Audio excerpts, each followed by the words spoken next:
and welcome to the Absolute Football Podcast, Absolutely Lower League, the show dedicated to everything from the EFL Championship, League One, League Two, the Vanarama National League, and the Vanarama National League North and South. You know, I like to do an introduction where I ask everybody how they are. I will come to that. But yesterday, everyone in the chat, get ready. It was an emotional day. A moment of history was made. I'm honestly, I'm tearing up just thinking about it now. But Dan, the man, had his first ever Wigan kebab. I feel so proud. I mean, I'm tearing up now thinking about it. You know me. I'm a northerner. I love pies. I love muffins. I love gravy. I just feel, honestly, such a monumental moment of history was made that day. I mean, what do you all think? Are you all as proud as me? I'm not a northerner. I don't get it. I'm like you lot. This is why you need to try it then, because then you'll understand why we love it so much. What about our creams and scones down this way? I've never. I was listening to the voice notes yesterday, and Liam was sat next to me, and he was saying, "I love a Wigan kebab, but I prefer it on bread instead of muffin." I can handle that. I can handle it. To be fair, I'd take that as long as it's got gravy on it. Yeah. I've never had one. Oh my God. I would very much rather just have pie and gravy. Like, my hands up. Wow. There's the pie upside down as well. Surely it's got to be the other way up, surely. It's going to go everywhere otherwise. Wow. Oh my God, Simon. Oh, I know no. you like to be controversial, but no, it's not the time, hon. It's not the time. But yeah, I just wanted to share that news with everybody because we were talking about it. I think it was either last week's podcast or the one before. And Shauna's got, that's not big enough to fit Dan's mouth. No, I agree. I love him really. But yeah, I had to share that bit of history with you because, as I said, you know me, I'm so proud. But let's get on with the show. Rebecca, I mean, I bet you're sick of the sight of me this week, double podding together. How are you? I'm very good, thank you. And no, I love double podding. It's been a good week of podcasts.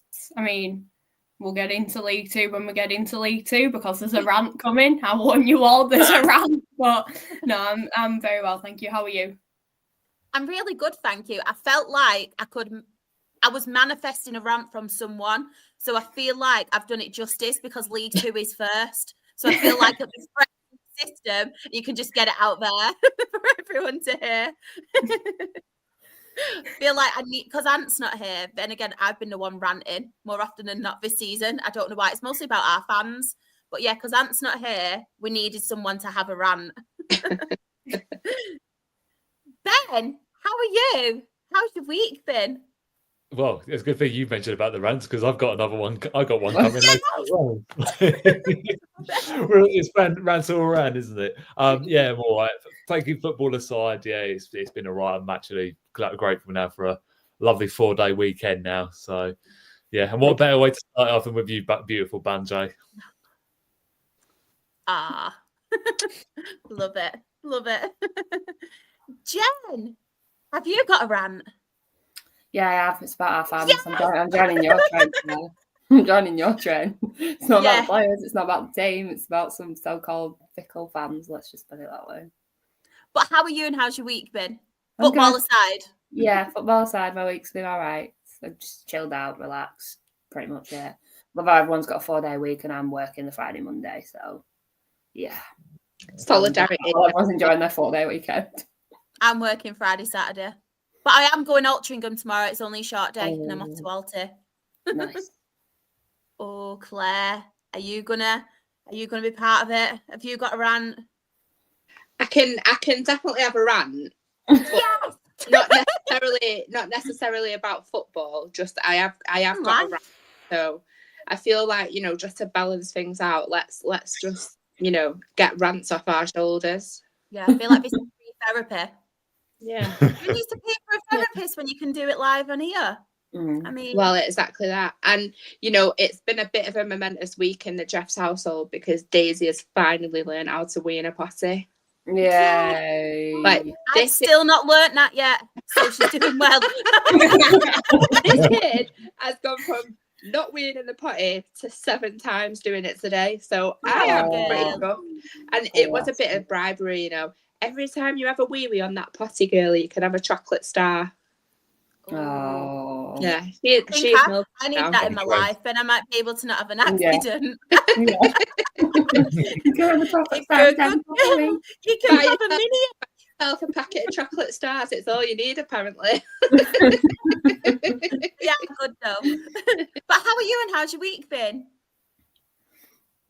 Yeah, good. You know what? My team are going to go into the playoffs. And do you know what? Let's just roll with it. Because I've decided that we don't need to listen to any negativity in our lives. So unless you can control it, put it in the fucking bucket and carry on. That's my philosophy from now on. We need a Claire quote book. We need a Claire Jeffs quote book. I genuinely think so, to inspire everyone. I'll do like a little section each week of like Claire's quotes. Yes. We should make Carol segment. Like where's Claire and Claire's quotes instead of quotes. Quotes in a quote. I've got a quote to reveal the quote. Oh my god, yeah. I love it. How are you? I'm really good, thank you. And I'm going to actually shock and disappoint you all. I don't actually have a rant. Oh, for God's sake. There's always one, isn't there? Yeah. For week, everyone on here has a rant. I don't. Well, just wait till you hear mine. And just join me with the non-football rants. Yeah, we'll do. I'll just have a rant about something. I'm sure we can think of something. But of course, it's not just us. We have some great people in the chat. I always love this one off Kyle. He always refers to us as legends. I love that. He's got good evening, legends in capitals as well. So looking forward to League One table tonight. You've got a little bit to wait, though. I'm sorry. You are second to last, but we'll keep you entertained till then. Wait a minute. I'm really sorry for admitting this, but I can't remember who Kyle supports. Bristol Rovers is dropped into relegation. That makes sense now. That's why I was second guessing myself. I was like, I'm sure he's not going to be happy about that. But yeah, sense it. I'm going to wait for his league because they lost. We'll still see Bristol Rovers before I know. Graham has put good evening, you bunch of amazing people. Is very happy you're back as well, Claire. Yeah. Claire's back. Simon has put good evening, everybody. And then I'm not even going to click back on his other quote where it wasn't very nice about Wigan kebabs. So we'll just leave it there, Simon. Johnny has put, hi, Shah, Rebecca, Ben, Jen, and Claire. Hope you all had a great day. Hope you had a great day as well. And I hope it's going well with the new job because you did mention you've got another new job. So not another new job. Yeah. You've had more jobs than I've had at dinners just today. More jobs than Indeed, remember? I love that one. But yeah, I hope it's going well. Lucas put, all right, everyone, love a Saturday when you beat a football team that is vegan. I was fuming though because we were above you for a few minutes, and then you had to go and win. I'm only joking, but yeah, I was a little bit fuming. Graham, the book could be called Quotes in Quotes. I love that. I like that. Claire's Quotes in Quotes. Mm-hmm. Yeah. We'll have a little cut out with like a big speech bubble in different quotes on each page, and then the quote will be written in the speech bubble as you stood there like that. Yeah. We need what we could have one about ants rants in coloured pants. Somewhere. Oh no, wear like random coloured pants every time he has a rant. Oh, my brain. I'm really sorry, everyone. This is how my brain works. I do apologise.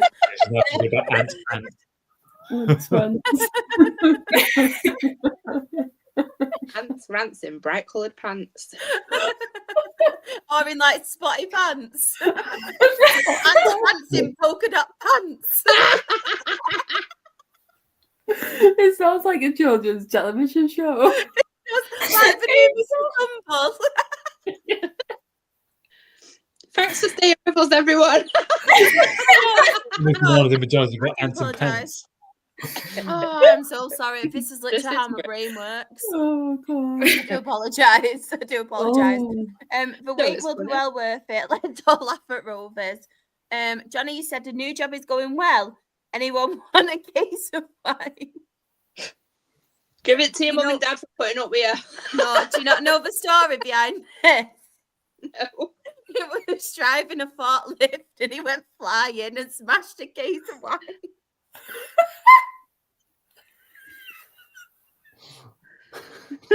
Yeah. Oh, and yeah, content. We're here for it. I mean, I think we're all giddy on chocolate and we've not even had any Easter eggs yet. Touch the thing, yeah.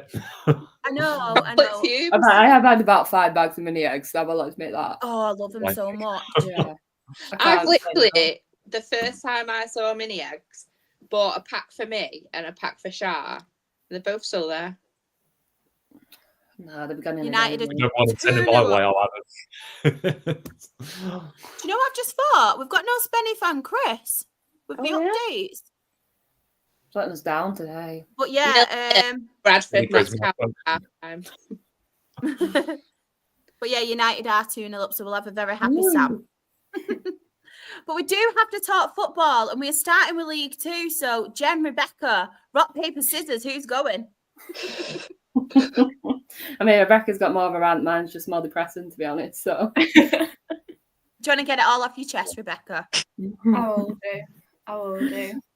Yeah. Aki and Tranmere, 3-3. I mean, it was a match of two halves. Much rather preferred the first half. If we just forget the second half, then I'm very happy. But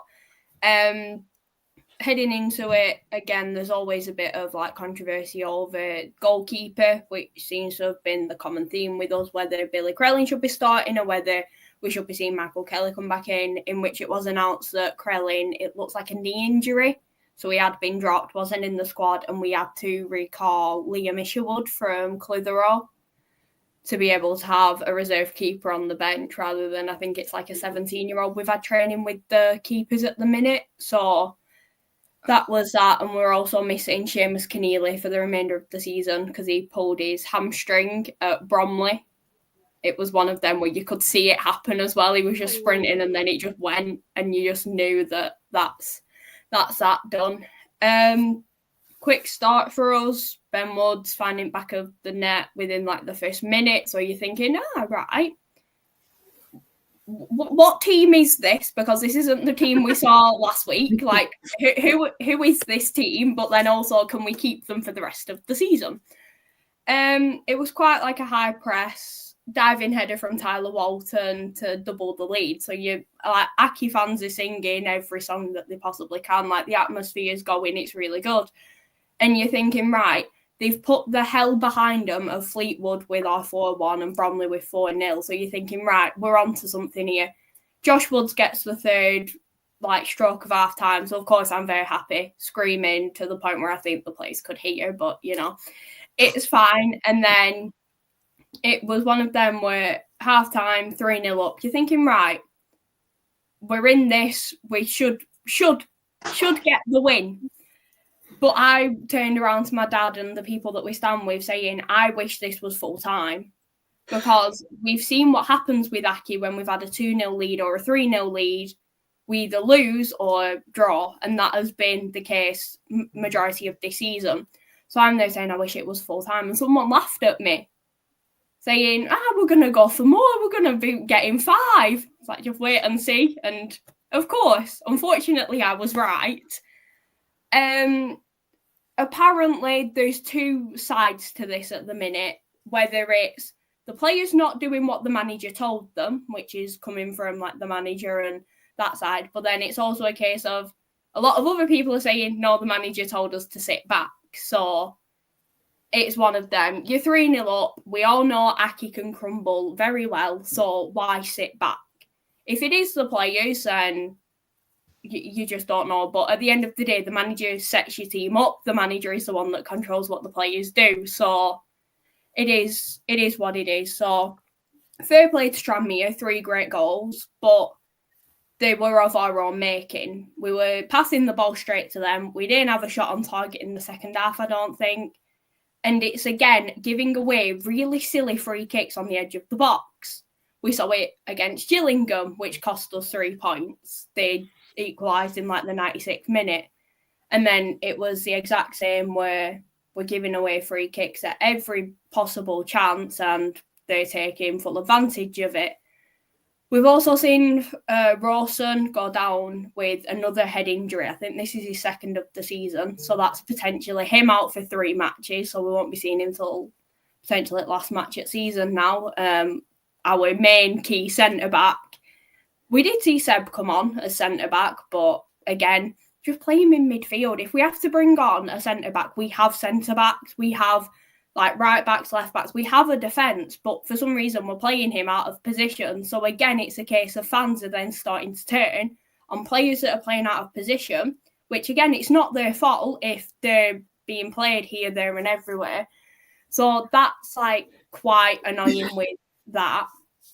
And then it's also a case of there are a lot of players that I think we had about 6 that are sat around the side of the pitch, 4 of which are quite up-and-coming youngsters for us in terms of Dan Martin, Alex Henderson, Sonny Al-Joffrey we've got on loan, and Conor O'Brien. These players just aren't being played. They're not in the squad. We don't know what's going on behind the scenes with it all. But it is getting to the point where it has been months since we've last seen Dan Martin in the team. The team isn't where it should be. The team isn't performing how it should be. And the results are reflecting on this because we have had horrendous defeats and the midfield just isn't there at times. We have ways to redeem this and solve this, but it just seems to be it's not being done. And there are a lot of players that should be in the squad that aren't. And that is what's getting really annoying. And fans are now starting to voice their opinions. After the match, we saw quite a few boos. There was a bit of like abuse being yelled at the team. We saw Jed end up having a conversation with a fan, which never looks great when you're assistant manager and a fan are just having an argument at end of match. It just doesn't look great. I mean, fans, every right to voice the opinion, just make sure they're staying civil and it's not getting to the point of abusing fans and players and everything. We are the makers of our own problems. We are in the where we are because it's just what we're doing at the minute. We've got Salford tomorrow, Carlisle on Monday. We need a response, but over a full 90 minutes, not just 45. If we could play 90 minutes, we'd be flying up the league. But it's been the exact same thing all season. We can only play about 70 and then they shut off. You know what? And you've got to admit, the bloody limbs coming from that. Oh, third goal. Yeah. There's nothing better though, like when you're 3-0 down at half time and you're playing a bit shit and then you equalise right at the very end. 3 bloody amazing goals as well. Like there's nothing that anyone could have done about those goals. It's just one of them where it goes against you, innit? It's not like a howler or anything like that. They're just 3 genuinely really good goals. Yeah, it's one of them where if it was the other way around, I'd be on here screaming, shouting, everything. Like, I'd be in the element thinking, oh, God, we've come back from 3-0 down. But when you're on the other end of it, you're like, oh, for God's sake, here we go again. Yeah. But, yeah, it weren't the funnest match, but take away the second half and we're loving life. We've got Chris in the chat. He's put, good evening all. Really sorry I'm late. Not been feeling the best for the past few days, but on the road to being better. Hope you get well soon, Chris. Rebecca, how many times have you actually played Tranmere this season? Because I feel like you've played so many times. We've travelled there 4 times because we had them twice in the cup. We had Carabao and the pizza trophy or whatever it is now. We went on Boxing Day and it got postponed. So then we ended up with a 4th journey to Tranmere, in which that was the first time we beat them, and that was 1-0. So this was our 4th time of playing them this season. I was going to say, I'm sure I've heard a few times where you've said about playing Tranmere, and I'm thinking, how many times now? It's way too many times, honestly. Who do you have at weekend? We've got Salford away tomorrow, and then Carlisle on Monday. Confident? I want to be, but no. Yeah. Because of what we're seeing. Because it's like, it's frustrating more than anything. Because it's coming to something where our leading goal scorer at the minute, Sean Worley, which fair play to him, he has been outstanding this season. Second is Ben Woods. Both of them are midfielders. And it's just showing that we're not having many of our strikers either playing. Like, we signed, I think it was like 3 so far this season. We sent 1 out on loan, and then the other 2 just don't get played. So it's one of them where it's frustrating. I want to be confident, but I think the only thing that's helping is Salford had their captain sent off on Tuesday. I remember during live stream when you're like, yeah! Never celebrated a red card as much as I did. But it's also one of them, it's like Carlisle have quite a bit still left to fight for.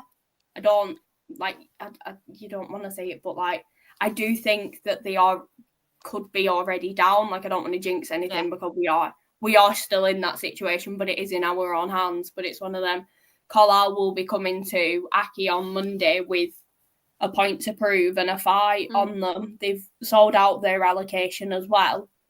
So it's one of them where it will be an interesting one. Hopefully we get the win because my friend is coming over from London for the match. Like, she's staying the weekend. So fingers crossed we can get the win and that'll be a decent one for her. But yeah, be interesting. Fingers crossed. We've got Chris as well. He's here and he's telling us all the scores. Thank you.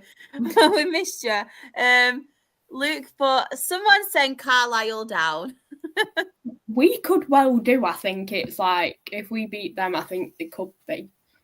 They've got a tricky game tomorrow as well against Port Vale, because obviously Port Vale just need to do their own thing and they'll win the league. So, but it's not cut and dry when you've got a team battling to stay up. Like I said to Sam before, though, if they want to go up and they want to win the league, then they need to be winning it still, don't they? You just never know. Jen, do you want to talk, Markham? Honestly, like Rebecca said, I think the bottom 2 are the bottom 2 now. I don't see a way out for either of us at this point. Saturday was weird. It was weird because going into that game, I thought, "Oh right, yeah, we'll batter them. Like, we'll go for it. We'll get a goal in the first half, hold on, and we'll be absolutely fine." I don't know what Kyle's game plan was on Saturday, but it's completely different than what we've seen this season from them. They changed it up massively, and nobody could do anything about it. He tried to change it at halftime. He tried to switch it up a little bit. It just wasn't working. And it was the point when the first goal went in, your heart just sank because you thought, that's it. That's it now. We can't beat Carlisle. There's no one that we're playing in the last 4 games now that we can beat, realistically, in my opinion, except for Harrogate at home, but we'll be down by then. So that's pointless. But it's a weird one because everyone was so upbeat going into it, thinking, "Oh, we can get 3 points here. Tranmere lose at Aki or something happens there. We're only 4 points behind." It's now got to the stage where people have realised that this is probably it now. It's been a lot of, "Oh, we might do it," and then, "Oh, we're scoring goals," and then you sit there and you look at the 13 1-0 losses, and you sit there and you think, Jesus Christ, if we would have drawn or won at least 3 of them, we would not be in the position we are now. And I think looking at the team on Saturday, everyone put a fight in. Everyone was absolutely shattered by the end of the game. Like, they were on the floor. They were that exhausted. And I think it showed because a lot of them players have played full 90 minutes for the whole season. Like, we are a squad of 23. It's as simple as that. We are the smallest club. We have the smallest budget. We've been up for sale for nearly 1,000 days now. Nothing's changing. It's getting to the point now where it's like, you're going down, but then you're also like, oh, but what if we beat Bromley tomorrow? Like, if we can beat Bromley away tomorrow, it's still possible. But then you sit there and you think, oh, is it though? Because we've got to win every single game now. And like Rebecca said, they could probably send Carlisle down. Salford could probably send us down on Monday. If they win against us, we're down, I think, realistically. But I think it's just, we knew this was coming throughout the season. We thought, we'll see what we can do. We signed 19 players on one day. They're pretty much all National League players. Nothing against them, nothing at all. It's just League Two it's a hard league to be in and it's a hard league to survive in. So it's nothing against any of the players. They're all wonderful. All the loans we've got from Hull, from Liverpool, like there's some incredible players in that team.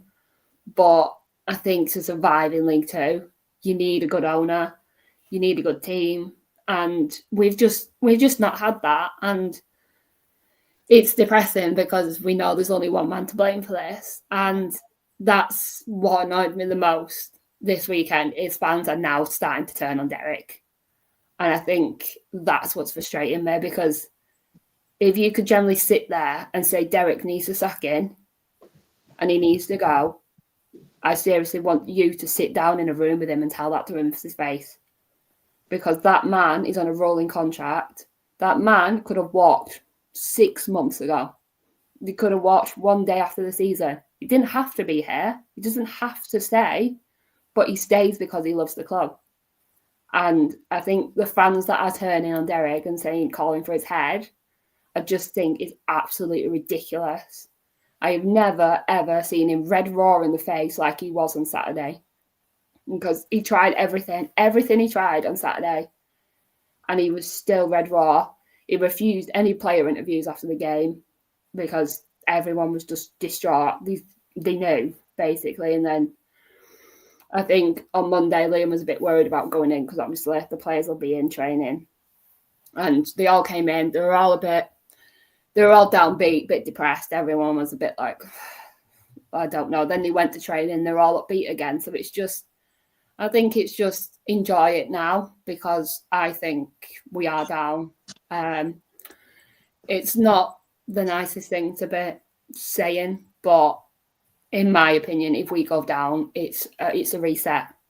It's a reset, and it's a reset. Get Jason out, get a new owner in, get owners that have money, pump the money in, give Derek a budget that he can actually work with. Because if that man had a budget that he could work with, he could easily get us back up. He's promoted us once before. Why the hell can't he do it again?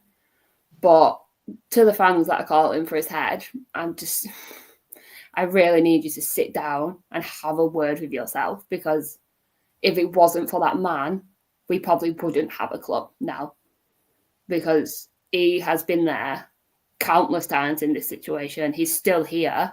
He could have walked on Monday and gone, nah, I'm not doing this anymore, and walked, and we would have had an intern.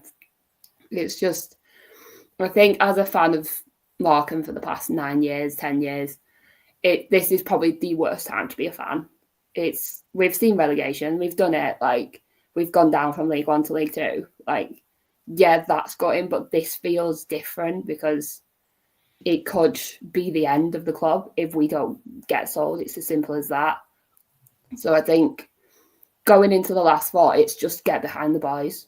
Just get behind them. And if you get behind them, anything can happen. Like Tom Weiss in his interview today, he was saying, what you've been doing for the past 42 games as fans, keep doing it, because it's really helping us get it over the line. And I think Liam was saying yesterday that we've sold over 200 tickets for Bromley away tomorrow. I think that is incredible for fans that know that we're probably going to go down. We're probably going to be in National League. We're probably going to be travelling like 7 hours to one game. Like, that's the realistic of what our life is now. But as a fan, I just love these boys. I love this club, and whatever happens will happen. But we all know who's to blame, and we would nowhere near be in this situation if Jason would have sold the club years and years ago. And I think that's the hardest part to take, because it's not Derek's fault. It's not the boys' fault. It's not anybody's fault. It's Jason. And I don't understand why he is still not trying to sell this club. But a lot of people are saying now, what if we get relegated to the National League, we could be bought within a week, because the National League rules are completely different than the EFL. So it could be that we have a new owner within a week if we go down, but we just don't know what is happening behind the scenes. But it's difficult. It's not easy to be a Morecambe fan, but if anything, I'm proud of every single one of them lads for putting a shift in this season, and they have tried their best, and that's all you can ask from them. And if Derek stays next season, he stays. If he goes, don't blame him. Don't blame him one bit. But we'll see what happens in the next 4. But as for me, I'll be getting behind the boys, supporting the boys until the very end. And what happens at home on the 3rd of May happens, and we'll deal with it when it comes to it.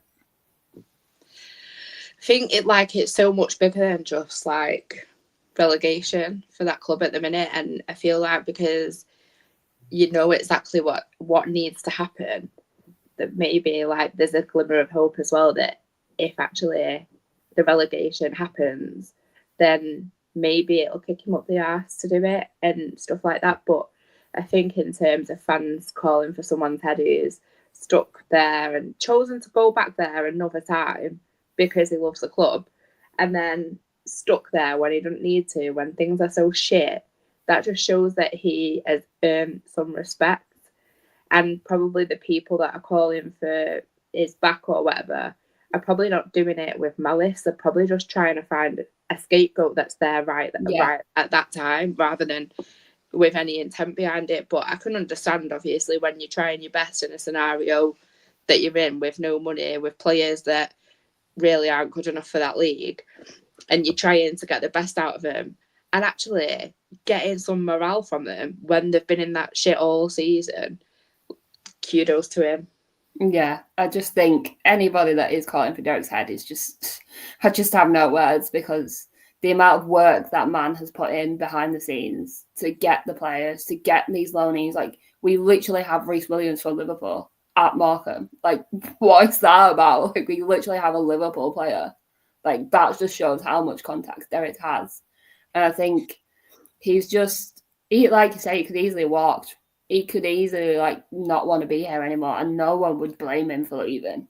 But he's still here, and he's still fighting for this club, and I think he will until the end. And if we go down, I'd hate to see his face. I don't think I could look at him if we go down. I don't think I'd be able to do it. I think as well, and this is what's infuriating the most about, obviously, the minority of the fans and how they're treating him, because I feel like if you were to go down in National League, you need someone like him to be there who knows the club from top to bottom. And it sounds mental, but we were quite lucky with that with Jim McNulty. And we could have got anyone in. We could have got anyone in and stuff, but the fact that we kept Jim McNulty on, even though he was interim at the time, kept him on. He knows that club from top to bottom.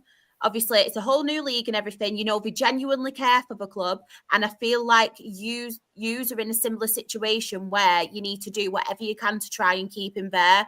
Because even if you are still going through the difficulties in the National League, you need someone like him to who knows it all. And honestly, this is what infuriates me so much. Yeah. And it was the same with our fans as well at that point. And it's like, no. Just you need to be with them, and even if you do go down to National League, it just reminds me, it's like deja vu with your situation, like it was with our situation, and even the fans and everything that they're doing. And you need people to support the team. They need to not kick them while they're down, and that's what really like infuriates me so much. But I just feel like Morecambe have to keep Derek Adams, and I'm hoping, fingers crossed, that he does stay, because I feel like you need someone like him there. And like you said, he's done it in the past. It might not happen like that, it might not happen quickly, but you just need somebody who can obviously,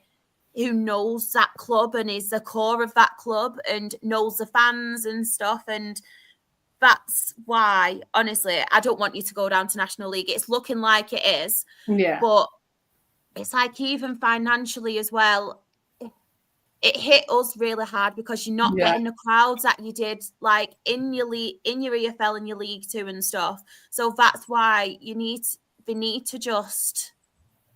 to not be like this. And I'm hoping, like you said, a takeover will happen soon, really, really soon. And we'll keep pushing it and pushing it. We'll keep doing what we can on here as well, because I'm hoping and praying it does happen. But the fans just need to they need to stick together, because at the end of the day, like you said, these players, they're trying so hard. It's not happened this season. You think of a budget they have been given, they've not been given the resources, and there's one person who is to blame. It's not the players, it's not the manager. And I know it's frustrating, because you don't want to see your team, you don't want to see this happen to your team. It's like the lowest of the low. But at the end of the day, they need to accept that at the minute it is happening, and you need to stay together, be together, support each other, and call this other guy out who is ruining the club, because he is. Like, he's the problem, not the rest of them. Yeah, it's frustrating, because there's very much a divide at the minute between the fans. There's one side that's very much Derek Adams, and there's one side that's very much, he needs to go. But then there's people saying, get Jim Bentley back. And I'm like, are you mad? Like, I love the man, don't get me wrong, right? But when we had him, he was always in a relegation scrap. Yeah. He was always fighting to stay up. So I'm like, yes, he knows the club, but Derek knows knowing every single thing that's gone on with this ownership. If someone else was to come in and be like, all right, what's going on? You'd have to sit him down for about 3 days and tell him what's been going on for the past, 2 years. Like, in my opinion, I think, depending what's going on behind the scenes, nobody knows what's going on realistically. But if he does have the backing and he does have the money next season, I think he probably will stay. But I think if we lost him, it'd be huge, because we need someone, like you said, that knows the club, knows the fans, knows the players. Like, we could keep a chunk of these players. I know there's 9 that have met extensions so far. So we could possibly have 9 players, which is better than 1 last season. But the financial side of National League as well, it's the academy. The academy for us is huge. We had Adam Fairclough come on Saturday, a 17-year-old that put his body and heart on the line. He was literally screaming for corners, screaming to be passed to. And he got man of the match, and a 17-year-old.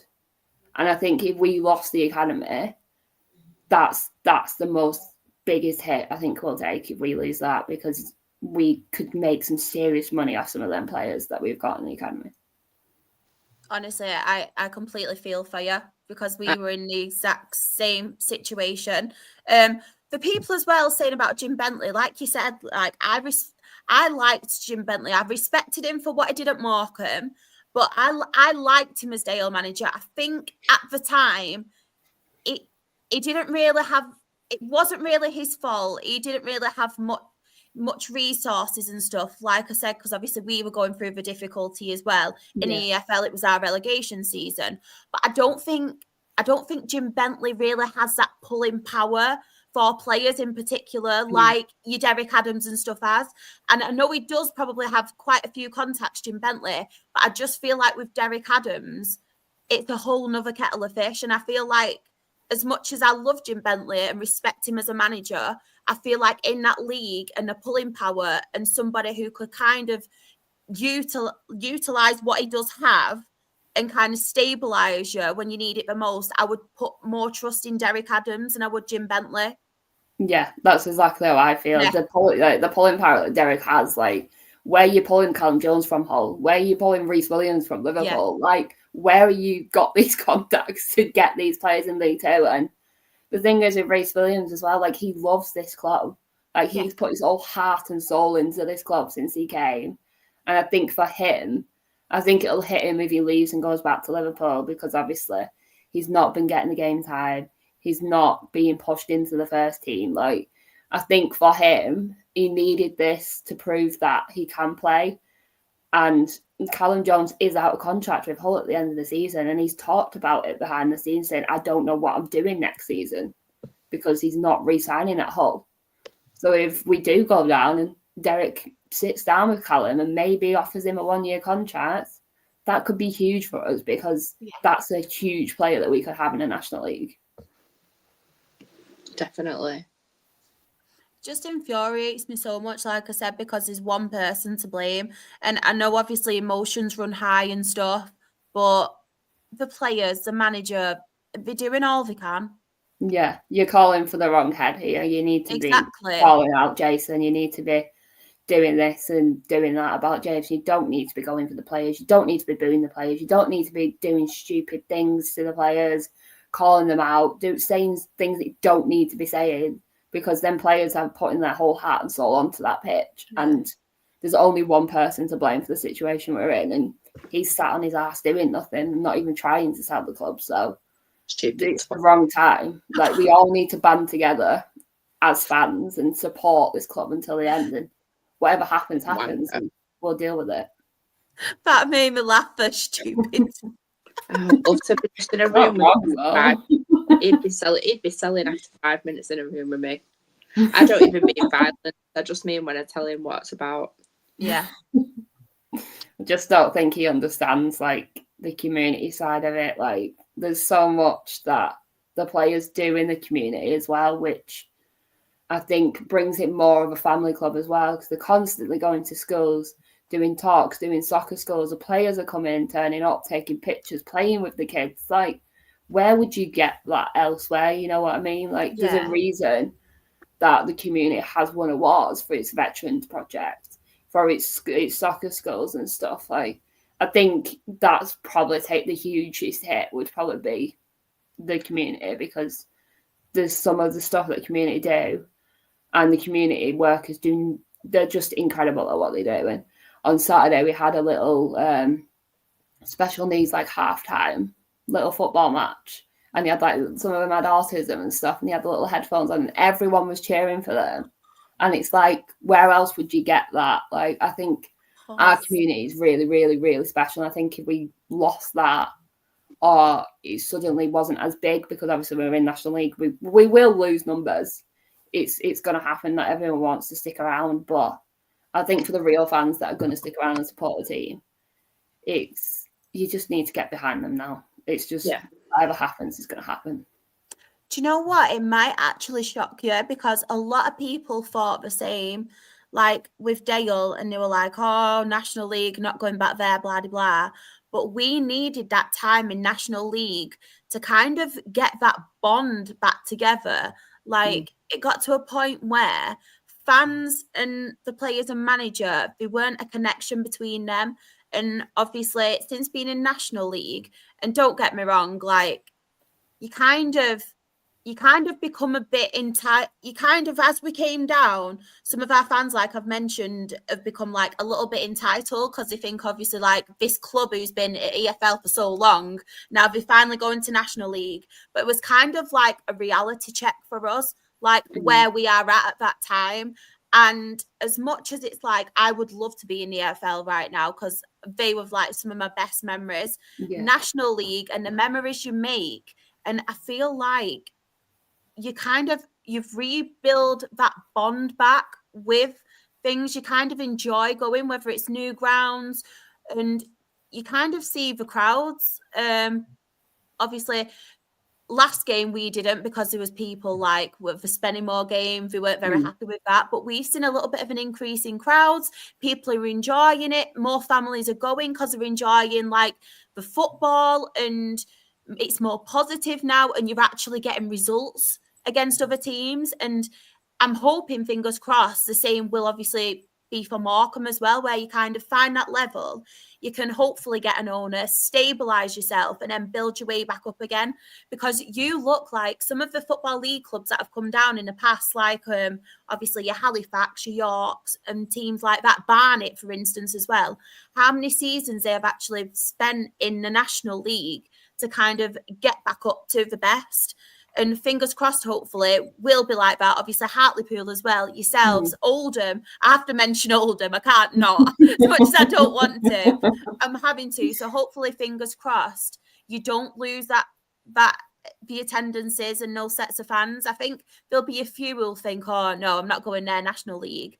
But then as the season goes on and you progress more and more, and hopefully you are getting results and they are getting more excited for the season, hopefully you won't see a massive drop, because that was one thing I was really worried about with us. So yeah, I think the key thing, I think, for me is if getting the sale done in the summer. If you can get it sold in the summer, the fans will come flocking back in numbers. It happened with, I always remember it happening with Leighton Orient when they got relegated from the Football League. The owner obviously, left, and then, obviously Nigel Travis and that all came in. And then all of a sudden, I mean, we went there, I think it was their second home game of the season. There was over 5,000 there. And I know, albeit it's not the full stadium, but their fans came flocking back because the energy was back again. They felt like they got their club back. And I think sometimes in the National League, you do feel like you get your club back because it's proper football. Yeah. Everyone's a bit more together. You go to grounds where you are so much more closer to the players than probably you go to some of the Football League grounds. They will hear everything you say. And there is that bond, I think. And that's the thing I always love for the National League is you find out who the real true supporters are when you go into that. I mean, obviously, Shah, you've seen us relegated from there. Claire, you've seen the relegated to National League, in National North. And that's the thing. Like, obviously, Morecambe have been national before. You find out who the true fans are that will go and watch football at that level of football. And I think, to be fair, the key thing is get the club sold in the summer, and the fans will come flocking back, and that might stand you in good stead for doing well next year. Yeah. Sorry, it's just what Ben said. I was, you get your Facebook memories and stuff, and it's like on this day. And mine was like on this day, like however many years ago, maybe like 2017. And it was like, what a club. We've sold nearly 400 tickets for our away game at Bradford Park Avenue on Saturday. Like, 400 tickets. And I was buzzing about it. It's true. Like, we dropped so many. But you do, like, obviously we've got full crowds now, but you do have to wonder if they'd get a bit bored if you kind of stagnated for a while or drop back a bit. Well, the club's those things. I mean, you've seen your Tranmeres, you've seen your Forest Greens and that. When they've gone back up, they've gone almost straight through the division, haven't they? That's the thing. Even Stockport have done that, Wrexham have done that. I know, there's some have got a bit of money in between them, everything like that as well, but you've still got to do the job on the pitch. And at the end of the day, if you get that bounce out of the National League, because it is the hardest division to get out of in English football because of the two up and everything like that. There's so many competitive teams in that division.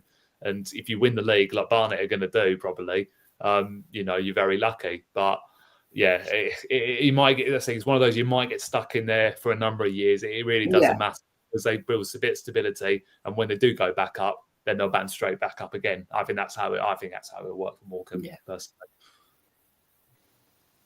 It's going to happen, Jen. We know it. It's going to happen. It's going to happen. Manifesting it. Yeah. Just think it could be worse. You could have to cope with, like, Rebecca does every week. Who are they? What's that data called over there? Who's that? What colour's the team wearing? God. The amount of times we heard that on the build up to the Liverpool match, and then on the day, like the amount of times that was just shown. I'm just going to point out as well, I realised last night, but I weren't going to change it. I know the Swindon-Bradford game was an early afternoon kickoff. So to anyone in the chat, I already know the time is wrong on there, so you don't have to tell me. But Luke has put as well, being through it with Gateshead, it's just a torrid time as a fan. You lose hope, but you cannot respect the on-the-pitch efforts from your players, whilst the off-field issues are in a rut. Aladis put as well, on this day in 2017, I was at Bootham President in York, once you have stability and backing, you should be up sooner rather than later. I know I was going to say we cannot come to League Two and not mention the game, but the shithousery goal when Bradford's player scored an own goal and the Swindon players, there was like 3 of them round him in his face, weren't there? And you just know, I love a bit of shithousing, and I was like, oh my God, that's brilliant. And you see, like, when did football fans get so soft? Because I saw someone on Twitter like, that's not acceptable, you can't be doing stuff like that. That's what we need more in the game. Miss that. I miss that all in the Premier League back when I was like growing up. Everyone's all too nice and happy. You've just got to take your hat off to Ian Holloway as well, because like as much as he was getting slagged off when he first came in and he made some quite controversial decisions, you have to take your hat off to him, because it's taken them well away from danger 100%. And it's got them playing some attractive football, scoring loads of goals. Like, yeah, they might concede a fair few, but do you know what makes it a bit more exciting, doesn't it? Like, how would they have felt like an own goal right at the end of the match? Like, come on, like that must have been mega. It's like the likes of the league. Notts County have just equalised. Oh, it's not come off my TV yet. You're in front of me. Yeah, it's not coming on mine either. Really? Yeah. Well, I've got a legitimate subscription to Sky Sports. I've got a Sky Sports Plus on my iPad, which is what's behind, I think. It'll be a very delayed response from us. Oh, no, it wasn't that. No problem. I thought you were what a speaking, goal. Sorry. It was McGoldrick. Oof. Good player. What a shot. Very good player. No keeping that out. Rebecca, I'll come to you. Any standouts on here? I mean, like the main one being Swindon and Bradford. Yeah. Notts County getting beat off Salford. I didn't expect that one with Notts County, especially with them pushing for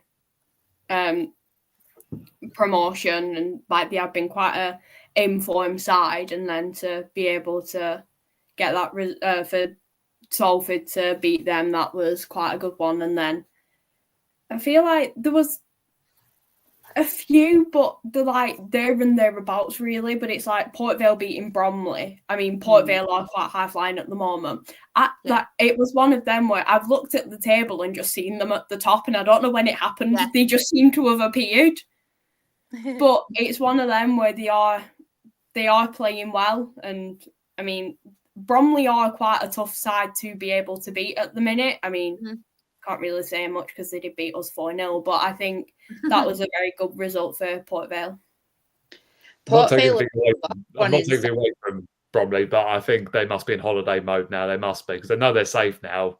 And I think, but then again, not taking away from Port Vale, to win 5-0 at this stage of the season is massive for them in terms of confidence. So in their last 7 matches, they've lost 1 match, won 6, and they've kept clean sheets in 5 of the matches. They've only conceded 3 goals in 7 games. Nice. 1 defeat by Barrow. Bromley used up all the goals against us. That's what it'll be. Just wanted to point out as well, sorry. Chris has signed up. I don't know if anybody knows, but you can officially now become a member of the Absolute Football Podcast on YouTube.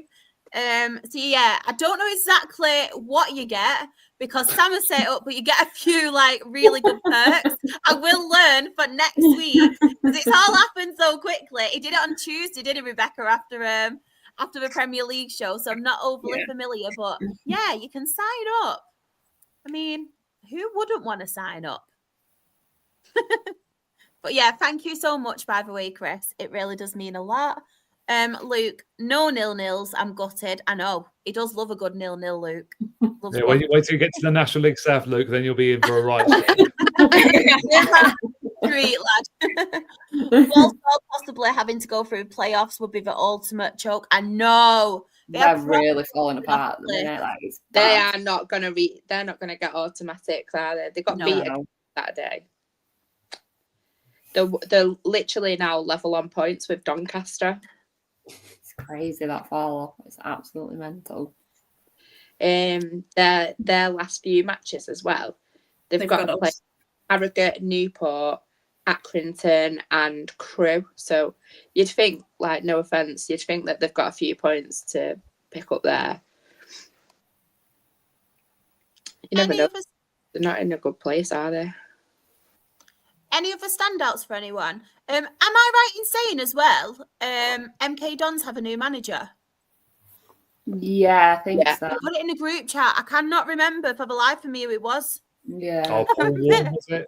Guys, that's the one. Paul Warren. I remember that. Do you know how we're talking about Walsall just then about how bad their run is?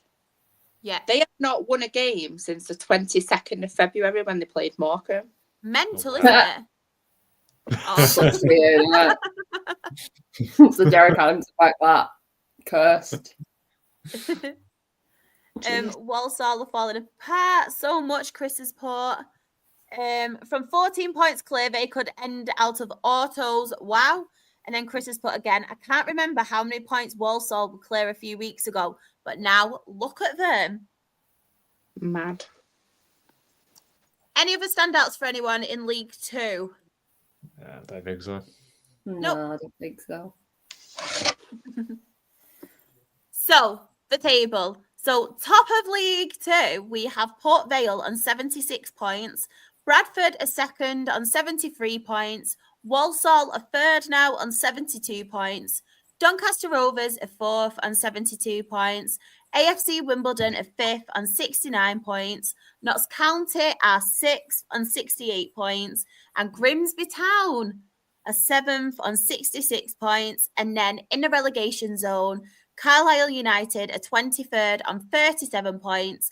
And Morecambe, I'm sorry, Jen, are bottom of League Two on 36 points. Can I just quickly say, yeah, of course. Swindon this season, to say where they were to now being 12th and in capitals, incredible for them. To 100%. Say like the issues that they've had as well, fair play to Swindon. They've had a fight, they've fought it, and fair play to them. You have to wonder if Holloway had maybe come in like even 5 games earlier, if they could have ended up in the playoffs. He's probably up there for contender of manager of the season, I would say. If you go by, they're never going to pick anyone who's been mid-table, though, are they? They're always going to pick a team to get promoted. But I would be, if you look at it from a neutral perspective, he's got to be right up there in the nominations for that. What an achievement they've had. I think they announced him this week. I'll have a look. Richard has put the Ian Holloway effect. Sean has put, don't worry, Jen, you won't be 24 for long. Well, if you think we're beating Bromley tomorrow, I mean, I'll take it because Liam's leaving the house at 6 tomorrow morning. I'm getting back to 3 on Saturday. So, yeah, I'd like for him to come home happy. That'd be nice, but I'm not expecting anything.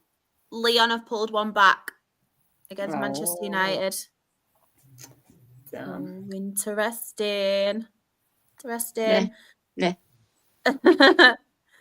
So, National League, Ben. Any standouts on here for you? You don't have to mention Dale, obviously. I'm joking. Right. You can if you want. Well, you got to start with York City 7-2 against Aldershot. Ollie Pearce hat-trick again as well. The man is on fire. I'm pretty sure now that's 30 goals in the National League this year. I'm sure it is 30. Yeah, wow. What a great achievement! For some, I mean, I know he scored over 40 odd goals in National South last year, but to follow it up in a much better division of higher quality, I know he's got really good players around him there. They score a lot of goals, York, but fair credit to him. I watched some of the goals, very well taken. Aldershot probably in the situation now where they've probably got their minds on Wembley now a little bit for the FA Trophy, so. They're not going to go down. They're pretty much safe, really. I know not mathematically. And then again, Boston are out of the drop zone. The Great Escape is, to be honest, all complete because they were nearly there because they're 5 points off now of Dagenham, who are in big trouble. And I know there's obviously been a lot going on down at that club this week, which has raised quite a lot isn't of it? Mad. I don't even know where you start with them, to be honest. I think, because the new chap obviously had come in from Egypt. 2 days later, he's gone. So that just shows really. I mean, I think it's because a lot of players were getting abuse as well. I'm pretty sure I was told like a lot of players were getting abuse through social media. Anyone that was ex-Dagenham as well, I think they were getting a lot of messages, from abuse from overseas fans, and you're just like, oh goodness me. I think that like this is like the final nail in the coffin now for Dagenham, and the fact that this is where they've gone to now. If they go down, that's going to hit the club so hard it is in terms of like say revenue and everything like that, because you're going into a league where you won't get your 1,000 away supporters coming down every week. You're going to have some clubs that will be lucky to bring down 50, so that will hit them quite hard financially as well. And I do fear for the future of Dagenham if they do drop into National South. To be honest with you, they've got to find a way in the summer of rebuilding that club, because I can see him struggling next year if they go down, but I can't see him getting out of it, to be honest. Really sad, isn't it? What's going on? I feel like there's more football clubs. Like it's absolutely mental. Absolutely mental. One result I wanted to obviously shout out as well is the Maidenhead one, winning 2-0 at Halifax. I think that's a really good result for them. Obviously, Sam Barrett scored, and then it was Sean Mikulski as well. So I think that's a massive win for Maidenhead, especially against a really tough Halifax team. 100%. They needed to win that, I think, as well. I mean, looking on paper, because they are still in big trouble themselves. They are still 5 points for 4 to go. And to be fair to Maidenhead, if they do go down, I don't think that I call that. That would be a disaster for them, because to be fair to them, they've been punching well above their weight for the last 7-8 seasons. And to be fair to them, I didn't think they'd last this long at this level. They have not got the resources that some of the clubs in this league are, and I've always said, with Maidstone, I would love to be like a Wealdstone or a Maidenhead. You're always in that league every year. You always seem to manage to stay up all the time. And for a club like Maidenhead in that division, they're a small fish in a big pond. And if they go down, I think they'll be okay next year. National South again. I think it's where their natural level is, but credit to them, because they're not giving it up yet. Certainly with 4 games to go, and that's who knows where that result could take them. Because teams that it would be one of Boston or Wealdstone that gets sucked in, because Braintree and Solihull I think have done enough now. But trouble is, have they left it too late though, Maidenhead? I think that'd be the big question they'll ask. And obviously after the bank holiday weekend, we'll know really for sure where they stand. Definitely. I was going to say something then. Oh, Ebbsfleet as well. I mean, who would have thought when the pressure's off them? It seems to happen to so many teams, doesn't it? As soon as the pressure's off them, they just send they can't get 4 more points, because I want them to finish on lower points than what we did, and they only got to win another game. Honestly, they were 13 points about a month ago. Now suddenly they're going to start winning. Oh, honestly, don't worry, Ben. They've not got us. They've not got us, or they beat us. no, guaranteed 2 points for them, no, at least. Exactly. At least they're still going down. They're not going to finish. They're going to finish bottom of the league side. That's the consolation. Another one I obviously wanted to point out, because it's always very nice to see, but obviously Yeovil or Leon have scored 2-2. Oh no. Sam's going to be so mad. Bless him. Goalkeeping issue again. Poor Sam. Oh no. Ronald's not playing, I think he is. I'm sure I think he actually is. Oh, he is. Oh no. My personal trainer's just moved back from Sydney. And he's gone for his first match since he's been back tonight. Definitely putting a message on the group chat. It was Lacazette who scored. Wow. Lacazette. There is some good news with this league, though. Yeah. That I'm pretty sure if Fylde get beat this weekend, then they're off getting relegated. We play them on Monday. Oh, so you'll give me a bit of hope. Beautiful, wouldn't it? They're going to smash us 4-0. No, it's at home for Dale. Oh, we're all right at home. Could have really rubbed it in their faces. Yeah, we're actually we're pretty good at home. It's away where we struggle. So I'm not looking for. That was a good win on Saturday. Yeah, before I go to Dale, I just wanted to point out another one which I thought was really, really beautiful. Yeovil Town 2. Obviously, Oldham Athletic 1. I'm only joking, by the way.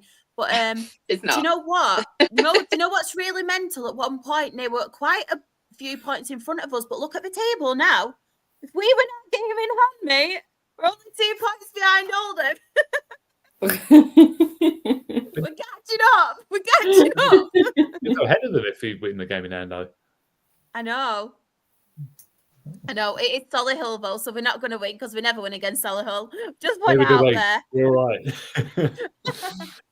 But yeah, I don't know what to think about Oldham. Like, they're on a pretty bad run at the minute. They are dropping points, and they spent quite a lot of money on players this season. To be fair, I don't know what to make of Oldham. To be fair, obviously I can't go on too much because they did beat us.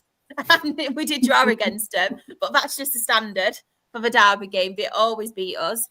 But it must be frustrating being an Oldham fan at the minute. I know there's a few who obviously are getting annoyed with Mickey Mellon at the minute.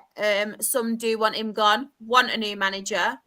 I think they said the football's a little bit negative and stuff. So I don't really know what to kind of make out with them, to be honest. I'd say it's like, obviously for a Rochdale fan, it's not sad to see them obviously at the minute being inconsistent, but from an Oldham point of view, the money that they have spent and the players they have got, they should be doing better than what they are actually doing, in my opinion. They should be.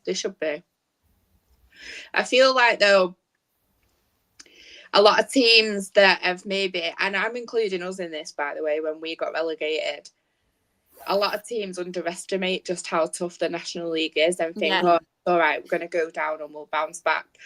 But it's actually a really tough league. And I think sometimes, even though you might get good players, it doesn't necessarily mean that you're going to do the right thing to get promoted. And I just think that's where they're at the minute. Maybe a bit of overconfidence. Yeah. Just quickly. Bless you. It's fine.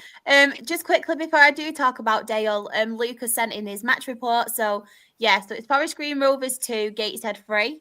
So Forest Green away, didn't expect to get anything from this game, but I was proven wrong. Absolutely exceptional performance against a side who rarely win at their own home. We've got York at home tomorrow and then Hartlepool away. Really wouldn't mind 4 points from those 2 games at all.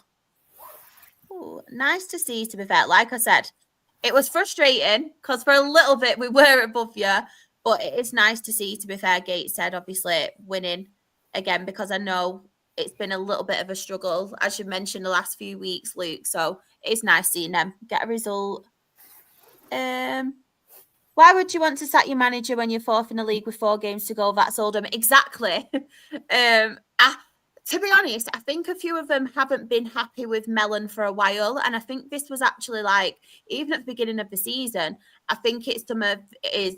from what I see on Twitter anyway, I think it's some of his decisions and in-game decisions that we're not happy about, but also like the style of football that he's playing. It is quite a frustrating one with me because I feel like with someone like Mickey Mellon, he understands this league. He knows it from obviously top to bottom. He's done it with Tranmere and stuff before as well, getting them out of the league. And I think he is a well-known established manager in National League. So give him time. But then I also see it in one point of view as well, that they are bringing in all these players, and some of them, to be fair, are EFL standard players. So I can see the frustrations on both sides. But yeah, I do completely agree with that, Luke. I'll just put also you have to time to push for promotion at the right time, because at the moment it looks like 3 going for it. Barnet, York and Oldham. Barnet, to be fair, have had a few blips in recent weeks, and York aren't that far behind. Now, York are really going for it, a final push. considering only one auto spot. I agree. And I'm pretty sure it's his second season. Was it early last season Unsworth got sacked? So I am pretty sure it is his second season or season and a half. Yeah. But yeah, I'll talk about Dale. What I've got to say, right, the only thing I've got to say right now is Devante Rodney, baby. I mean, since he has come back from injury, and I'm hoping, fingers crossed, he can carry on and not get any more injuries, because what a difference Devante Rodney is making. We've all spoke about him several times on this podcast and how frustrating it is for him, bless him. Obviously last season with his illness, and then this season with his injuries, but he has been so good. That physical bit about him, it just puts. I've said time and time again, what we lack and what we struggle with is being physical against the physical sides. And when you have got someone like Devante Rodney in your strike force and he's very physical, that is what you need to rough up their defenders, because that is what we are missing. As much as Cairo Mitchell is very tall, he's not that physical player that we obviously need. Ian Henderson as well, like, he can be an absolute shithouse, Hendo, which I absolutely love about him. But even Hendo, he's like a little Rottweiler. He's not really physical like your Devante Rodney. And I feel like that is the difference with us at the minute. And obviously, as we've seen, since he's come back from injury, he's in great form. And we've needed that, obviously, considering Bird, who we did have on loan, who was scoring goals, got injured. He's out for the season, unfortunately. Has gone back to Exeter, so that's not very good. But yeah, 2 really good goals from him. One of the goals as well, obviously from Eastleigh, was an own goal. The defender put it in the back of the net. Very unlucky from him. And then the man, the myth, the legend, the GOAT, Ian Henderson, scored a 3rd goal. What a brilliant goal it was as well. Toby Adebayo Rowling, who I do want to give a massive shout out to as well, got 3 assists on Saturday. So we all love him anyway. He loves hugging trees. We love Toby. He loves a bit of nature, our Tobes. What a character he is. Put a cracking ball straight through to Hendo, and he chipped the keeper. What he does best, Ian Henderson. And you could tell the frustration from obviously Eastleigh's keeper. But just on an Eastleigh point of view as well, I was quite disappointed with them. I don't know if they do have a few injuries, because I know Niall Mayer was obviously out. I don't know if Quigley as well still plays for Eastleigh. He used to play for Stockport Clare, but he wasn't in the side as well. So I don't know if they are struggling with injuries at the moment. But I was quite disappointed with them, because I feel like they have shown glimpses this season, and I have seen them perform pretty well. But obviously for Dale, it was a good thing. One person I do want to give a shout out to as well is Corey Evans. He's in his 2nd scholarship year at Dale, only a young lad, bless him. And obviously our difficulties with injuries at the minute, he stepped up the last 2 games. And you know what? You would not be able to tell that he was just a young scholarship lad. Like, he gets stuck in. And he's really, really done well, because it had really... Ryan East, as I've mentioned, obviously he's got an injury, and him and Harvey Gilmore have been solid in midfield for us this season. So we really did have, obviously, I can't even speak. The pressure was on for him, let's say, but like I've said, the last 2 games he's really performed. He's done really good, and it's always good to see as well. Taryn Alarakia get man of the match. I've come on here before and said how many people have also slated Taryn in the past, but he had a great game. I'm just hoping we can carry on the rest of the season now and hopefully stay in the playoffs, but we do have a lot of injuries. It was announced on Tuesday that Liam Hogan is now out for the season, something that we didn't want because he's been solid in our defence, but at least we have our captain, Ebanks Landell, back. And since he's come back as well, he's done a good enough job. But yeah, massive miss Liam Hogan, because I feel like he's been one of our players of the season since he's arrived at the club. But yeah, happy with it. He's an experienced lad as well, Hogan, so that is a big miss. And he knows how to get out of this league, doesn't he? So he did it with Salford, I remember. So, oh, yeah, of course, sorry. Did it with Stockport, sorry. I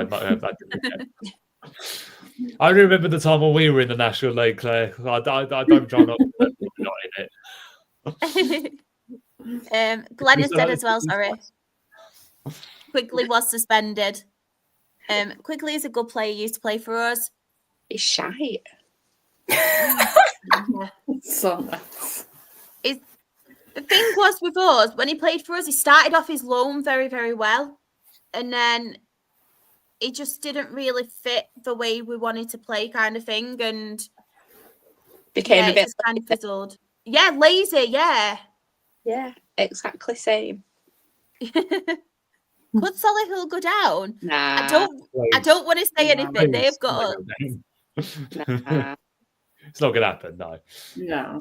I'd like it to, but no, it won't. They have us as well as a game in hand, and you always beat us, so that's 3 points. If you go to 51 points, you're very unlucky, you are, I think. Anything above 50 points, I'd feel so sorry for them, but I would like them to go down, but I know it's not going to happen. But yeah, the National League table, so top of the table. I want to ask you the question as well. Do you think it's possible, and do you think it could happen that York take over Barnet? Or do you reckon it's Barnet's? It's because I feel like I they're think opposite, aren't they? It's possible, but I don't think it's going to happen. Yeah. York will push them, I think. You've got to see. Sorry. I was going to say, I think York will definitely push them. Like, so I think they're hitting the form at the right time. But if they don't win the league, they're going into playoffs in some much better form now, because they had a bit of blip, didn't they, about a couple of months ago. Yeah. But I think Barnet is just too far ahead. Barnet have got Eastleigh, Sutton, Aldershot and Fylde still to play. That's pretty much all sides in the bottom half, isn't it? So yeah, you'd expect to win at least 3 of them. York have got a tougher run in. They've got Gateshead and Oldham, and then they've also got Solihull and Eastleigh. Yeah. I've messed up. Everyone's pointing me out in the chat. One mistake. Ebbs Fleet's points. Hey, bloody hell, everyone! I approve it. I didn't know.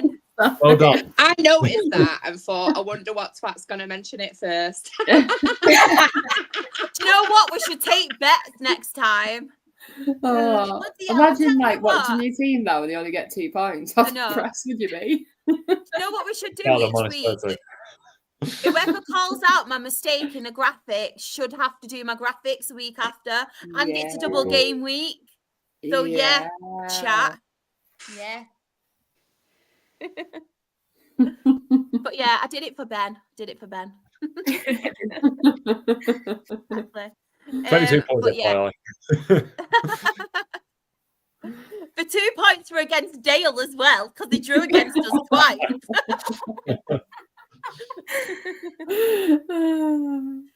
But top of the table, we do have Barnet on 92 points. York City are second on 86 points. Forest Green Rovers are third on 75 points.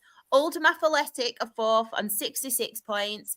Gateshead are fifth on 66 points. Rochdale are sixth on 64 points. And Halifax Town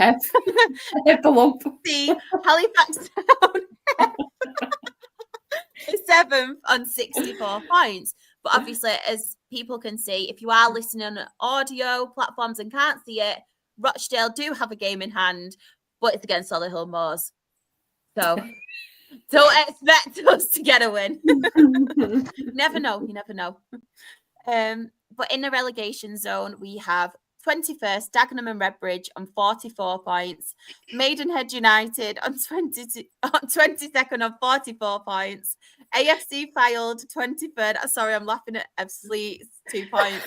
And 39 points. It makes it even funnier because the 2 points, it's as if I've only put on the points he got against us. I'm kind of like I put 2 points but laughing at the same time because I've took the piss out of Dale without meaning. Funny. But yeah, Fleet, they are relegated as well and they have 2 points.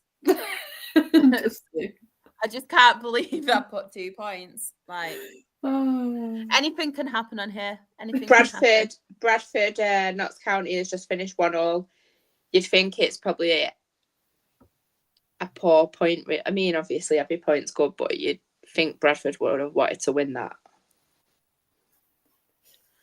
One thing I did want to mention, obviously, on National League North as well, is Tuesday's game, because I didn't do a graphic because it was only one game.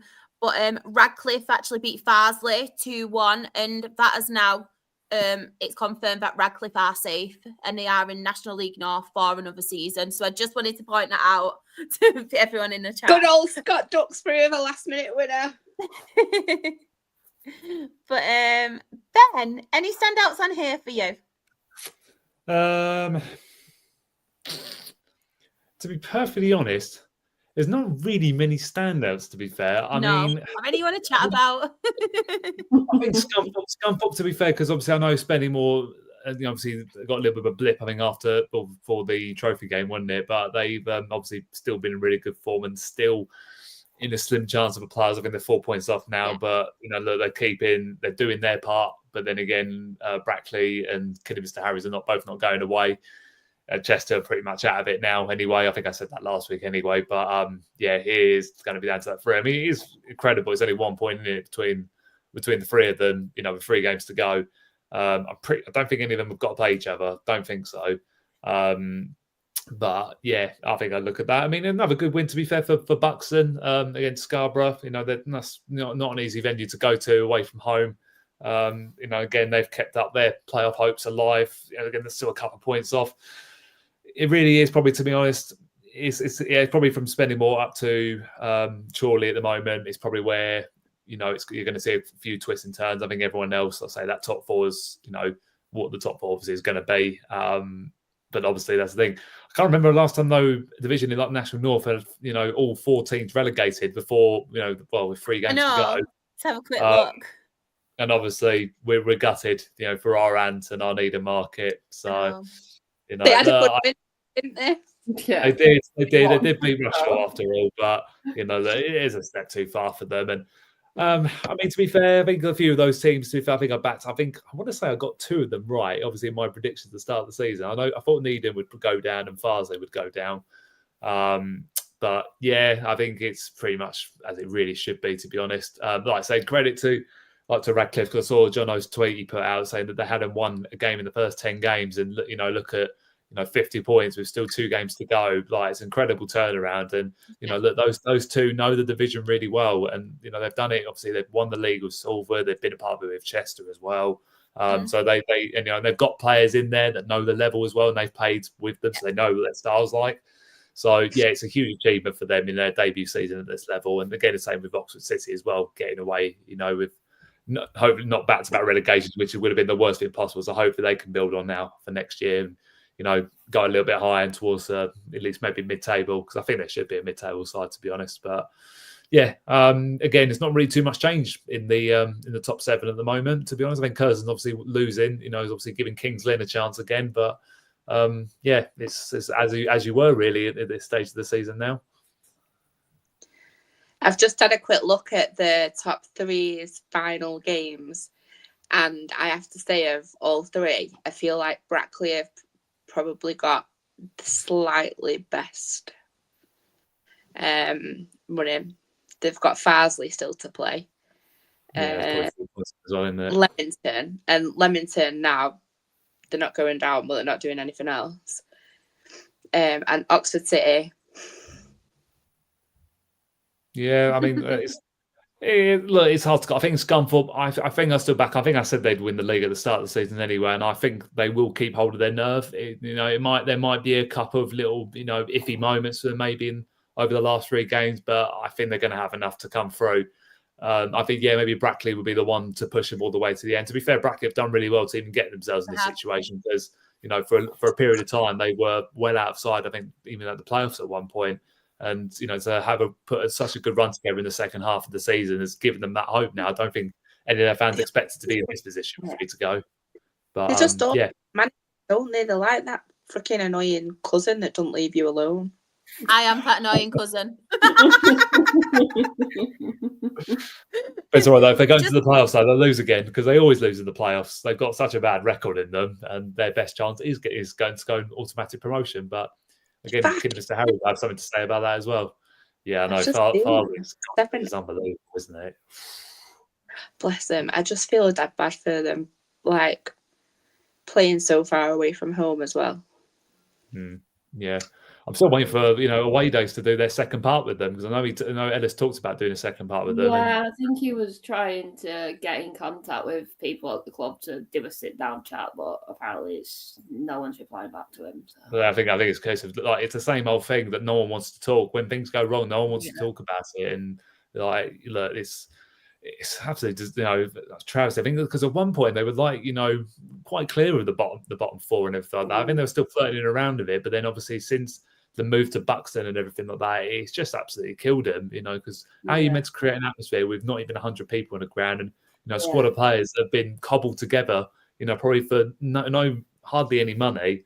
And, to be fair, I think like they've got quite a young squad as well. I think I give credit to them because they're not giving up and they have been competitive at times. It's not always been, 6, 7s and everything like that. They have been competitive. So it's I do feel really sorry for them, and you just hope that they don't do, because obviously I know Blythe Spartans have slipped through the Northern Premier League, and they're too big of a club to go down to the 8th tier. So to see, hopefully that won't happen to Barnsley Celtic, because their hope next year will be to have some stability. I think that's what they need: stability, get rid of the owner, and then they can kick on from there. It's the same with a lot of clubs, but I just hope they won't suffer a double relegation on the back of this, because they need to get their field issue sorted out in the summer and quick, because I can only see them slipping through the 7th tier as well. So sad. Just going back to obviously the games, Chris has sent. Oh, what is wrong with me tonight? Scunthorpe. I say tonight, it's every bloody podcast, isn't it, at this point? Scunthorpe away, a very tough game against the league leaders. Michael Kelly, 18th minute, and Carlton, yeah. A Bazoon, Zunu, Uba. We'll call it Carlton. Carlton. Big Carlton. Big Carlton in the 89th minute deals a 2-0 win for Scunner. I feel like I need to practice all of my footballers for next season. You'll become the stadium announcer, so. I imagine how funny that would be. It threw me off when you said Michael Kelly. I was like, he's our goalkeeper. Not that game. I think it was Notts County. They've nicked one of our players as well. They had Conor Grant playing. I was like, he'll play on Saturday. 4 points behind 7th place in the last 3 games. We need to pick up wins, and fingers crossed other teams drop points. Might be a long shot, but we can hope. We have Scarborough at home Friday, Shields away Monday, and then Oxford at home Saturday the 26th to end the season. And remember, a trip to Wembley too. Mm-hmm. It's not all ended, Chris. You get a trip to Wembley. But yeah, I will read out the table. I wonder if that's why Johnny's got a new job as well, because he said he was at Rushall and he'd been relegated. They've let him go. Didn't bring it up, Shah. Do you know what, Chris? You can bring it up. I'm not bitter about it at all. You got to Wembley, so you own it. I would have if we got there. So you own it, pal. Do not worry. But yeah, National League North table. Top of the table, we have Scunthorpe United on 84 points. Kidderminster a second on 83 points. Brackley Town a third on 83 points. Chester a fourth on 78 points. Chorley a fifth on 73 points. Hereford a sixth, also on 73 points. And King's Lynn Town a seventh on 73 points. And then in the relegation zone, we have in 21st, Needham Market on 39 points, who are relegated. Rushall Olympics is 22nd, who have been relegated as well on 35 points. Warrington Town are also relegated. They're 23rd on 30 points. And we all knew, bless them, Barnsley Celtic are bottom and relegated on 26 points. Lucas thought, however, I like to bring up that big clubs only win the FA Trophy. That's why we've not won it. We're not big. We're not big. We're only little. Who knows who will get into the playoffs in the next 3 games? I know. It's still very interesting. Very interesting. Although, could you say that saying that big clubs only win, so does that mean Rochdale are an even bigger club? So they're massive, so that's why you've not won it yet, because you're too big to win it. Exactly. We're too big. Thanks, Rebecca. This is why I love you. This is why you're one of my favourite people. I'd like to say yeah, but we've never won anything. That was our only hope, so I'm hoping we can win playoffs. Dale are massive. Oh, thank you, Chris. We won't talk about Dale anymore, though. Ben, what do you want to do first? Do you want to talk about the league, or do you want to talk about you guys? I'll talk about the league first. I didn't mention as well. Delay as long as possible. I know there was a game on Tuesday as well, wasn't there? What I've not done a graphic for. Yeah, no, that's fine. I can We explain. won't talk about that, though. No, that's what my rant's going to be about. So, yeah, you know, I mean, I think to be honest, I'll probably start actually the bottom end of the table. Hampton Richmond 5-0 over Welling. Hampton have been in a complete downward spiral. They have the last few weeks. You know, they've been getting battered themselves. They've lost 3-0 to Argyle, lost 5-0 to Bath just last week, and you know, to come up with a result like that, you know, that would have given their players a bit of a relief all round. You know, especially for the manager Alan Julian, because I don't want to say he's been under pressure at all, but he's probably been very frustrated that they're finishing the season on a whimper. But for Welling, that's a season killer that for them, because you know full well that we can relegate them tomorrow if we beat them. And Welling have been, I think they've been known that they're going to be relegated at some point. They've been flirting with it for a good number, you know, of years now, and they've just been delaying the inevitable. And they are an Ishmael League club at this moment in time. So, yeah, I think they're heading back. Well, they're heading to the Ishmael Premier next year. I mean, all round again, you know, look, Enfield getting another massive win at Chelmsford as well. Again, they've given themselves the massive boost that they needed. That they're 6 points adrift for 3 games to go, and I think they've probably done enough now, Enfield, to stay in the division. And what a huge achievement, because I had them down as down at the start of the season. I had them down in January when we beat them 4-0. I said they were the worst side we've played this season, but all of a sudden now they've completely turned it around. They've just gone win after win and just chalking them all off. And yeah, I think they've done enough. I think it's going to be between St Albans and Salisbury now, probably that final spot. Although having said that, Enfield have got to play Enfield tomorrow, so you know who knows, they might drag them back into it again if St Albans wins. So it really does depend. If Enfield get a draw out of that, then you know they're safe for me. I think they'll be safe anyway. And in terms of the top, you know, again, Worthing is obviously, look, they've needed a big win after disappointing of Truro. You know, again, they've kept themselves in the hunt. Truro had to come back from behind. I think it was I can't remember how to pronounce his name, Kasabia, I think it is. It's called a hat trick, you know, in the second half down there to get him a win at Hornchurch. Again, look, Hornchurch, it's one of the hardest venues to go to this year because of the pitch and you know the way they set up, the way they play. So for Truro to win that, to be fair, when I saw them went 1-0 down, I thought they won't come back from that. But again, they're defying the odds this year of really pushing for it. And you know, look, they're in a great position with 3 games to go. But tomorrow is a big one, you know, for them, because they're facing up to Torquay, and Torquay again win the game. Torquay win the game. They draw on points with Truro, and you know, obviously it gives Worthing the chance to take them over again. So tomorrow's a huge day in the race. I think every game is now, but in particular tomorrow. And I think Worthing, I don't know. I think they've got to play. Yeah, they've got Eastbourne tomorrow as well. So you know, you're talking the top 4 all playing each other, and I don't think I've ever seen that at this stage of a season before. So it's quite incredible, because even Eastbourne themselves, they could say they could go top of the league. It really, you know, I wouldn't want to be a betting man to see who's going to be top of the league by 5 o'clock tomorrow. Put it that way. So yeah, it's just a shame. Yeah, we're not in that, obviously, but such is life. But yeah, no, I think obviously, I think as mentioned as well, I think a few of us have probably mentioned it and what happened in the Bath City Dorking game, because obviously Dorking were done, I think, a little bit by some officiating right at the end of the game, to be fair. And don't get me wrong, Dorking are probably the kings of time wasters, honestly. They've got a way of doing it. I wonder why, with a manager like Matt White. He knows how to do it. But I will give him sympathy on this one, because the Lino did put up his flag, about another 10, 15 yards further forward than where they asked to take the throw-in from. And obviously with that, they wanted to change shape, which I could understand. So Josh Taylor's giving the ball, back to someone else. And, the referees deemed it that he's time wasted and sent him off second yellow. And he can't, he misses the next game now. And that's a bit of a killer thing, because Josh Taylor is one of their key players in that midfield. He sort of runs the midfield a little bit, highly energetic, very good, skillful player. And that's a big miss for them, for the weekend.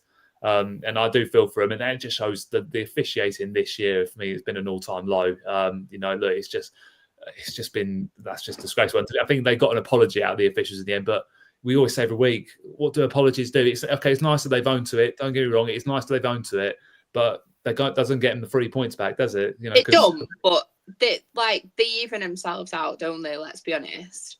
And I've obviously had a change of mind since I first saw that, because I was like, do you know what? And I kind of see it a little bit, because fair enough, that guy wouldn't take the throw in, but there was another player that was nearby that wouldn't have caused too much. It was stupid. It was like a faff all over the place. But you have to wonder as well whether it'd already been, because you see that tiny bit in the context. They don't normally get booked for time wasting once, do they? So I wonder if there'd been another incident for it or whatever. I think it was more of a communication issue, I think, between the lino and the ref, by the sounds of it. And again, look, this is the whole point of why, at this level now, because obviously this year they've introduced fourth officials. They've now got the comms kit and everything like that. I don't know. I can't remember, because I watched the clip. I don't know if there was comm sets on the officials at all. But the thing is, that's the thing. The situation has completely changed, because they've asked him to go back another 15 yards. And that's the thing. The situation changes, as in they want to get the right back to do it, because they want Josh Taylor back in that midfield. So I could understand that. And, look, I think if it was us, I'd be saying, I was, straight red. It probably is me being fickle as a football fan. But I did feel for them on that one. I think they were hard done by. And you think at this stage of the season to make a call like that, and then they've got to play, I think, the last 10 minutes or so with 10 men. And obviously they concede late on. And, that's the thing. And it's easy to point fingers. That's the trouble. So, I mean, it's not out of the equation for Dorking, but they do need some results to go their way tomorrow. I think, I can't remember who they've got. So they've got Hampton and Richmond at home tomorrow. So they'll be hoping for a couple of draws, to be honest, in those top four, because then it puts them back in contention again. It's not all over, but yeah, they've got a bit of work to do again now. Otherwise, it will be playoffs for them, which they've already done, but they've done in the past. So can't rule them out the equation. I know that face shot. I don't want to talk. Do you want to have your rant then? I'll have a rant after this one actually first, because it's probably, to be honest, it's probably two rants to this actually. To be honest, there's not much to talk about with Saturday's game, because to put it quite frank, we were shite. So that's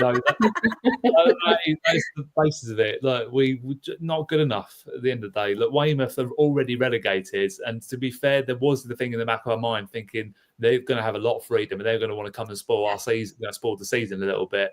And to be fair to Weymouth, I mean, obviously, look, it's easy to play well sometimes when you're already relegated. But for me, they didn't. In the two games we played against them, they haven't looked like a bottom two sides, and they've made it hard for us. And to be honest, I don't think we cut them open once, to be honest. I don't think they've really done that with us either. It was probably one of the most boring games I've watched all season.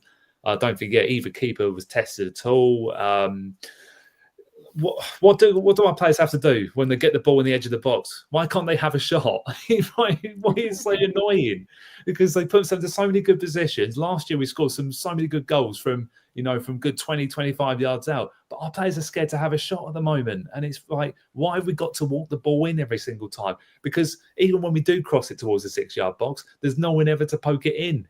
It's like, why are people just not having a go? Like, no one's going to have a go at you for having a shot from 20 yards out, because it just gets everyone going. Just test the keeper. And this thing, look, I've said before that, like, we're very good at setting up against sides, when we're the underdog a little bit, playing against the top sides. But when we're the team that's expected to win, we set up not to lose. And I think that's our problem a little bit, is we play far too safe. And I know we've done that. That's how way we've done it for the last few years.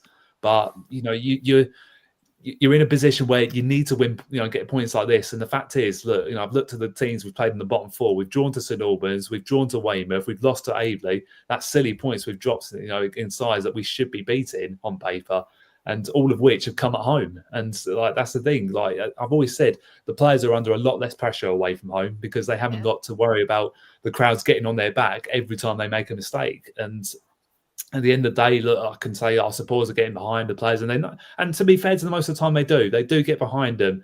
But when they start making mistakes, and then you think you've got to learn that's going to happen. Like that's the thing, you're going to get moans and groans from the stands because that's what there's a lot of expectation at this club, and we've got some good players that have been here and done it at this level, and almost like they were too scared a little bit, and it's annoying because this is the thing now.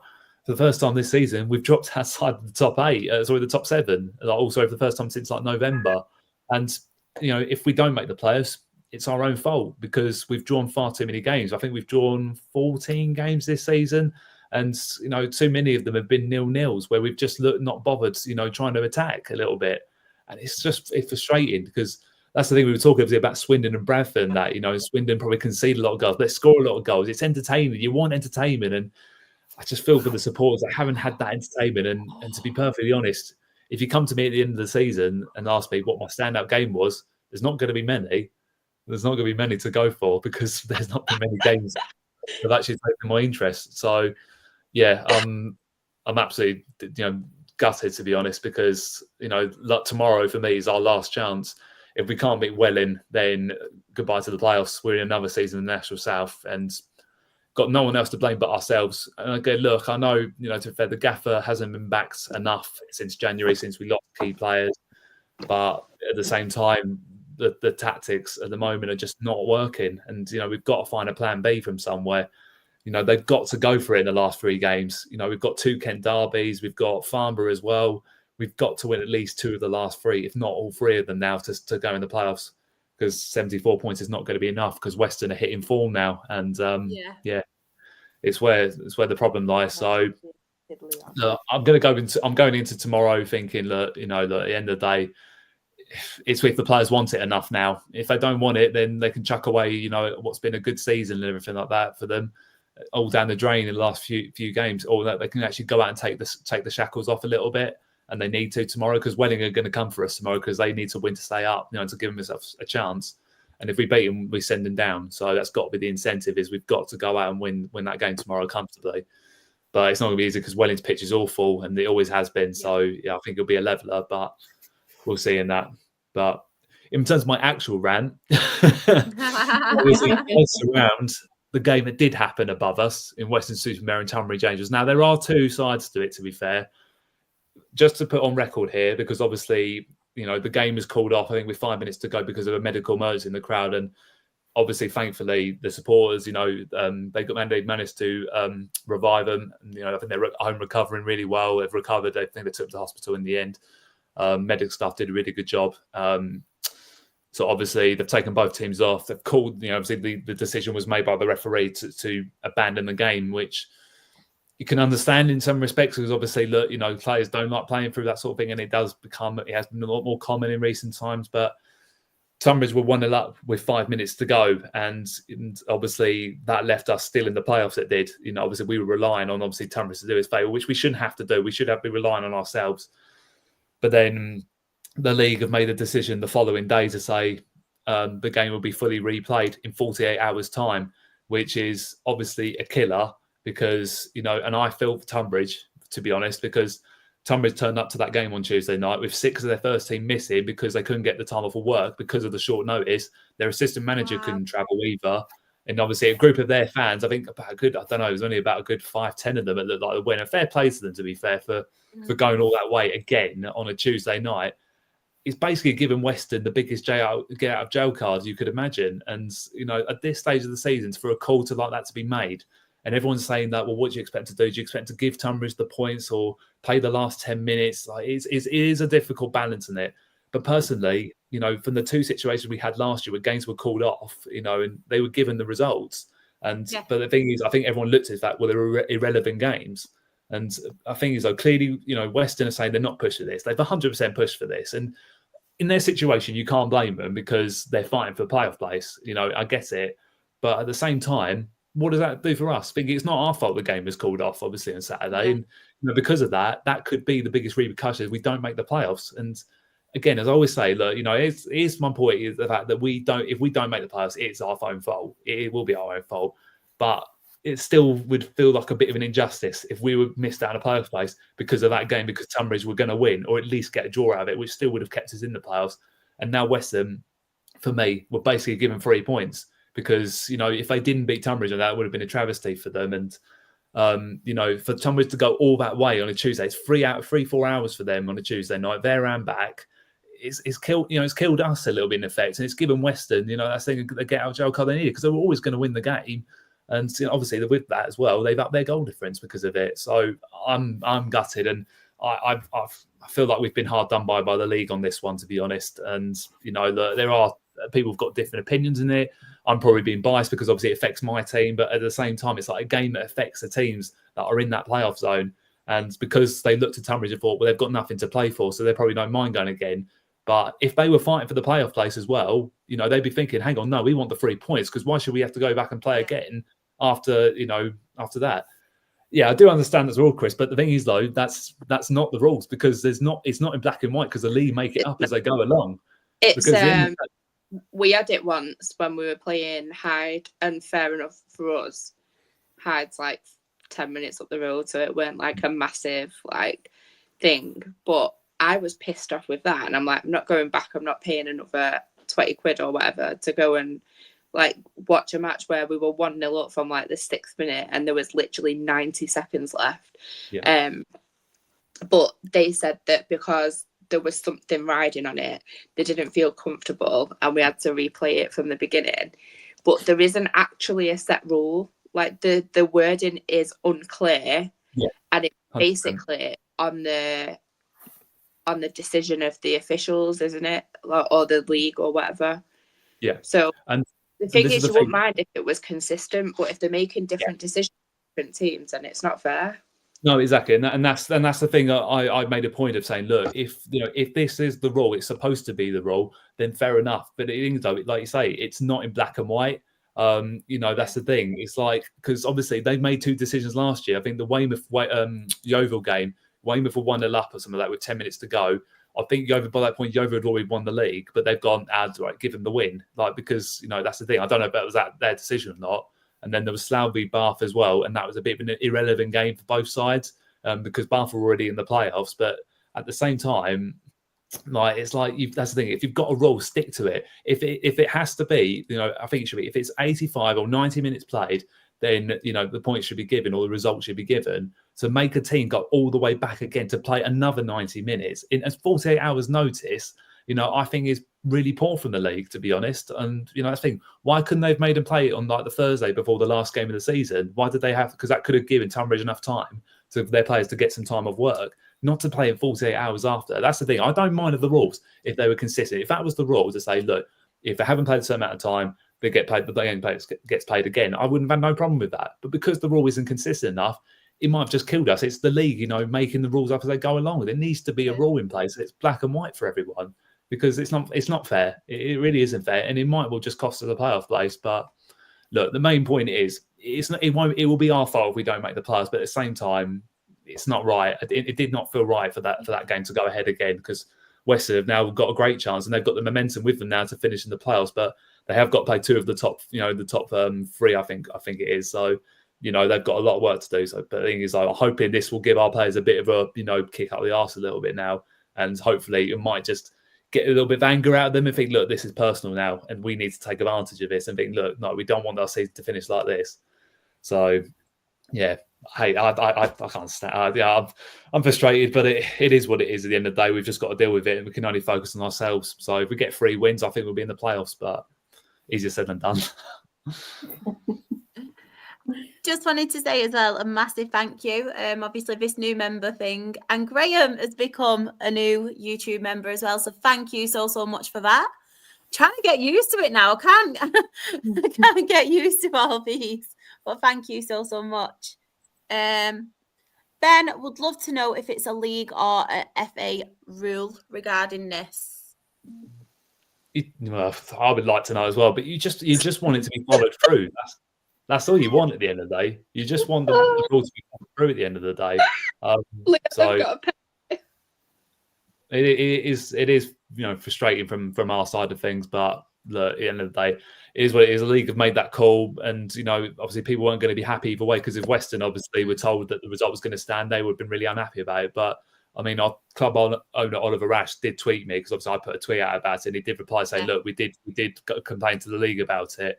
But the thing is, though, we were given no reasoning at all for the cancel, for the rescheduling of it at all. They've given us absolutely no communication whatsoever. Bearing in mind it affects us, which again, really poor from the league. And this is the thing. So yeah, Mark Ives, I'm glad you've gone, mate. Get out. Don't want to see you again in this division. So you've already tried to kill them again. Mic drop. Yeah, Jen, you've got this to look forward to if you don't pull off the miracle. We've got this National League board. They are one of the worst in English football. Personally, the way they run that league is disgraceful. So we all know that too well. Can't wait. So excited. I'm just looking forward to the 7-hour round trips I've got to do to go to Nowhere. Yeah, you just hope Truro don't go up. Closest is probably Rochdale and Oldham. That's probably it. Ran over. You can carry on now. 4-2 Leon, and I'm pretty sure they're down to 10 men as well. Yeah. So it's quite early on as well, someone said. I was watching the other one, obviously, but wow. I don't know how he's still in a job, to be fair. Sean saying United doing an acket, at least we got a point from ours. We didn't fully crumble and get beat 4-2. It did finish 3-3, so got a point. Do you know what, though? It was always going to happen with what Onana came out and said, really, wasn't it? To be fair, I don't want to make it all Premier League one. But when he came out and basically were like saying, "Oh, we're better than Leon," blah blah, what he was saying, and then it's kind of backfired on him, hasn't it? Not good. Yeah. Second yellow, the 89th minute. So let's quickly look at the National League South table. So top of the table, we have Truro City on 83 points. Worthing a second on 83 points. Eastbourne Borough a third on 81 points. Torquay United a fourth on 80 points. Dorking Wanderers a fifth on 79 points. Boreham Wood a sixth on 77 points. And Weston-super-Mare a seventh on 75 points. And then in the relegation zone, 21st, we have St Albans City on 41 points. Welling United a 22nd on 37 points. Already relegated, and 23rd, we have Weymouth on 32 points, and bottom of the National League South, and again, already relegated, at Aveley on 28 points. Right. League One. Claire, do you want to talk Stockport first? Oh, what's the Stockport? Yeah, of course I do. So we had Rotherham and freshly sacked Steve Evans. So Matt Hampshire was in charge of them, who used to play for us. They actually went 1-0 up in the 9th minute, and it was bad defending, but yeah, whatever, one of them things. And then Jack Diamond equalised for us right near half time. What a shot. I don't know if you've seen it. A great goal. And then we moved into the second half, and Brad Hills put us 2-1 up right in front of the Cheadle end, first goal for us. He has, honestly, it's been phenomenal. Like, I know obviously Rebecca was saying last season he was really good and got their player of the season, but I didn't necessarily think that he'd have that kind of impact at league above. And no offence with us, like, kind of knowing that we were going to go on challenging, what a player he has been. Like, he will 100% be in Norwich's first team next season. I think they've done the right thing. They've kind of progressed him, seen that he's done well, and then gone up another level with us. Oh, he's so good. Bread and butter is so good. yeah, anyway, he lost his headband in the celebrations, which was quite funny. And then Kyle Wootton scored our third to put us 3-1 up. He has come in for so much criticism, and I still, don't understand it. People are entitled to United have a penalty. Oh yeah, people are entitled to their opinions, but like Kyle Wootton is more than a striker who's going to score loads of goals. He's big, he's physical. He gets ragged around, fouled all the time, and he sets up goals. He holds up play. He defends at corners, and it's just so important to the whole team, to us as a whole. Like it just, they scored. Is it Bruno? Yeah. So, really pleased. He's going through a really good patch of scoring goals at the moment. And, obviously long may it continue, because we're in the rich vein of scoring lots of goals at the moment, which is never going to be a bad thing when we have so much coming up, because let's be honest, we're in the playoffs now, aren't we? Not mathematically, but tomorrow if we draw, we're in the playoffs. So that's for our first season in this league. Blown away. Like I said to you all, didn't I, at the start of the season, I'd be happy with anything mid-table. I'd be disappointed if we were lower than mid-table, but I feel like I had a slight bit of hope because we had the momentum, we've made some good signings, and yeah, just buzzing, having the time of our lives. We've got Peterborough away tomorrow. I'm working, Sam's going. But tell Sam to say hi to Cian Hayes for me. Sam, say hi to Cian Hayes for Shah. Thank you. I just wondered as well, like while I'm talking about Peterborough away tomorrow, it's a good opportunity to throw in a little shout out to 5 County fans. You've got Dave Thompson, who is an absolute legend, Steve Cunningham, Jamie Redding, Dave Wardle and Eddie Owen. They're raising money for Mental, Pure Insight and the Stockport County Community Trust.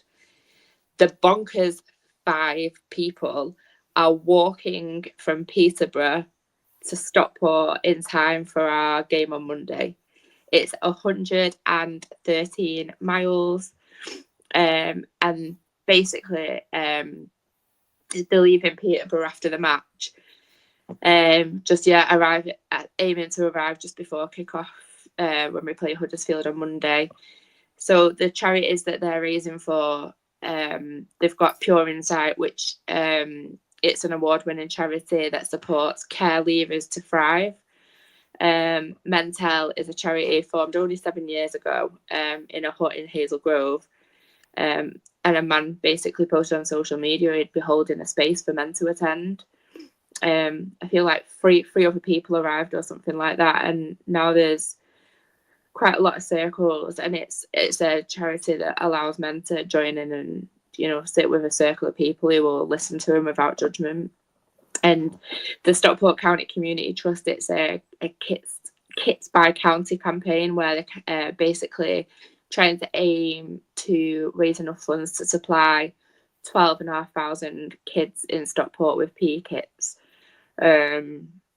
So yeah, they've currently raised, before even starting, nearly $4,500 for the 3 charities, which will just be absolutely massive. But fair play to them, the absolute effort that they are putting into this walk. They've called it the 5-4-3-2-1 walk, and it's 5 blokes, 4 days, 3 charities, 2 matches, 1 goal. So I just wanted to wish them all the best, and I hope that they all smash the walk and raise way more than the targets. Just, yeah, amazing. And I'll tweet the link out in case anyone wants to. Yeah, please do. Please do. Aww. That's proper melting my heart. No, anytime. I love stuff like that, honestly. Love it. I'm going to come to you again, no, Claire, on obviously League One. Any standouts on here or any you want to talk about? 2 for me. And I'm sorry if I'm stealing the two that everyone else is going to pick. Burton Albion. And Burton, what an absolutely incredible job Gary Bowie is doing at Burton. Like, when he came in, everyone would have thought that they were relegated already. Yeah. You know, and they played Huddersfield. They were, like, supposedly fighting for a playoff place. And it's now taken them out of the relegation zone, giving them all hope. They're just absolutely flying. Like, obviously, we beat them a couple of weeks ago. And I actually remember saying at the time, if Burton play like that, then they will not go down. Like, they played so well. They've got Exeter, Birmingham, Cambridge, Wigan and Charlton still to play. So they've got a game in hand. I think Birmingham are not going to give a shite anymore, are they? Unless they want to go for a record points total or whatever, 100 points. But they've got some winnable games there. Second one for me that I wanted to call out is Barnsley. Barnsley. Yeah. Barnsley. What an amazing win for Barnsley. Obviously, again. Oh my God, United have just equalised. They've not. Yeah. Who scored? A young It's not kid. Mason Mount, is it? I haven't talked about TV yet. My TV is fucking so behind. It's depressing. A young Oh, kid. there it is. Sammy, is 30 it? seconds later. Kobe Maino. Yeah, that's him. Stop talking. That's him. Love Kobe Best player for Maino. But yeah, what a win for Barnsley against Bolton. They should have. Yeah, Bolton. I feel like maybe should have sacked their manager before they did. Whatever, but Barnsley mid-table, you'd say, yeah, good win. Good win. They needed that win as well, Barnsley, because was it actually Birmingham who had a massive win against them the other week? Was it Birmingham? Was it like 6-2 or something? Or am I making it up? Someone had a massive win anyway against them the other week. Yeah, it was Birmingham. It was Birmingham, weren't it? Yeah. Oh, we've got Connor in the chat. Barnsley versus Bolton. What's that, sorry? Sorry, I was just going to say they did have a red card after like a couple of minutes in that game, though. Davis Keeler done. Oh my God, United have just scored again. Fuck off.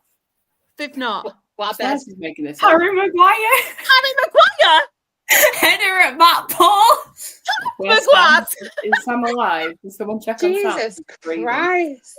Stop! Is Sam all right? Is Sam in the pod? He's so okay. Is he We alive? need to know if you're okay. Like, someone ring him and my make sure God. he's still alive. Yeah, Davis Claire, Keeler. ring him Sorry. live now. Ring him live Yeah. now and see if he's okay. Actually, he might be behind. I don't know. Imagine. Oh, no, if he's it was there, over he's him. there. He's there. He's there. Sam, I'm calling you. I'm calling you. We need a live reaction, Sam. Give us. Sam, answer your phone. Yeah, but just before while he's answering, Davis Keeler done. What a player. What a player. He is just absolutely incredible. Sam's not Believe him doing for by the now. It might not yet. It might not yet because obviously it's not over just yet. But on the Barnsley Bolton game, we do have Connor in here. So hi, Connor. It was comfortably the best Tan have performed this season. Bolton Tan! pushing for playoff. Says Tan. Tan. Bolton pushing for playoffs, coming to a low confidence side like Barnsley, who have very much missed out on their target. In the chat as well, obviously, we have Aled, and he has put Wigan away, but Wigan kebab. I don't know if you missed it at the start, right, Aled? But I'm so proud of you for having a Wigan kebab. But Dan had his first ever Wigan kebab as well. So if you didn't see it, go right to the start of the podcast after this, and you will see a picture, evidence of Dan eating his first ever Wigan kebab. I feel dead proud that everyone's having them now. I'm going to have to try one, but there's so many calories. Bread's a waste of calories. Yeah, but it'll be the best thing ever. Best thing ever, honestly. You'll burn them off anyway, cheering all the goals Stockport score.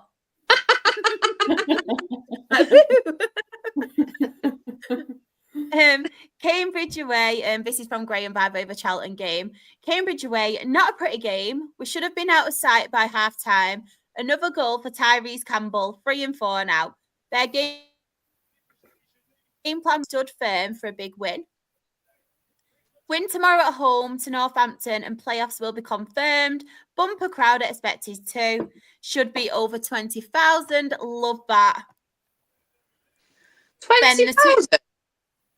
Yeah. Then the 2 big games follow. Wickham away on Monday and Wrexham away next Saturday evening as well. We seemingly head towards facing Stockport in the playoffs. Fuck up, Charlton. Ooh. Do you know what? My sister Amy, she's a United fan. It's not big Cass McGuire. She's a United fan, but I am nearly converting her into a Dale fan now. I will have that clear. She comes with me to the games, and she's coming Altrincham with me tomorrow.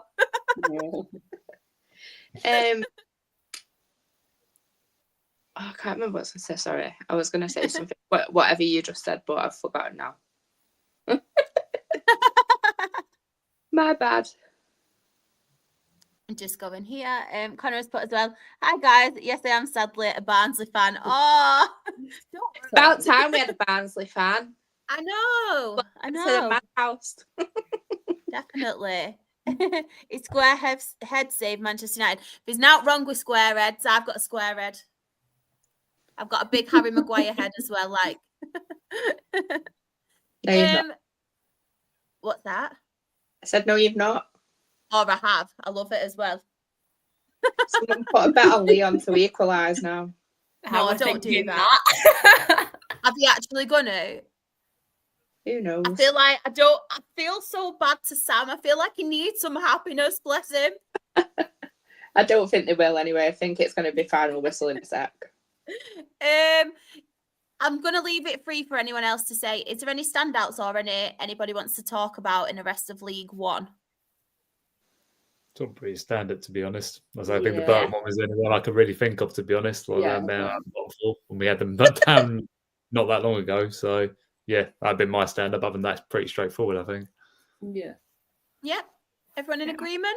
Yeah, I feel Claire covered all of the standout ones, and my joy of being my joy of seeing Brad Hills doing well at Stockport it's really good. Like I saw your face when I mentioned him, bless you. Yeah, it's like as soon as he signed for Stockport, I was like, right, this is a good signing for him.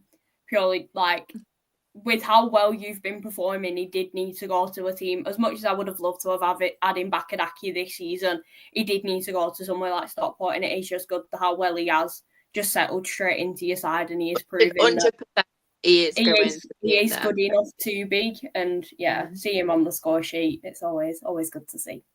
Yeah, should have seen his celebration as well when he scored. I think there's so many people reading too much into it, saying like he pointed down to the ground, like because he was bloody happy and he's enjoying his time here.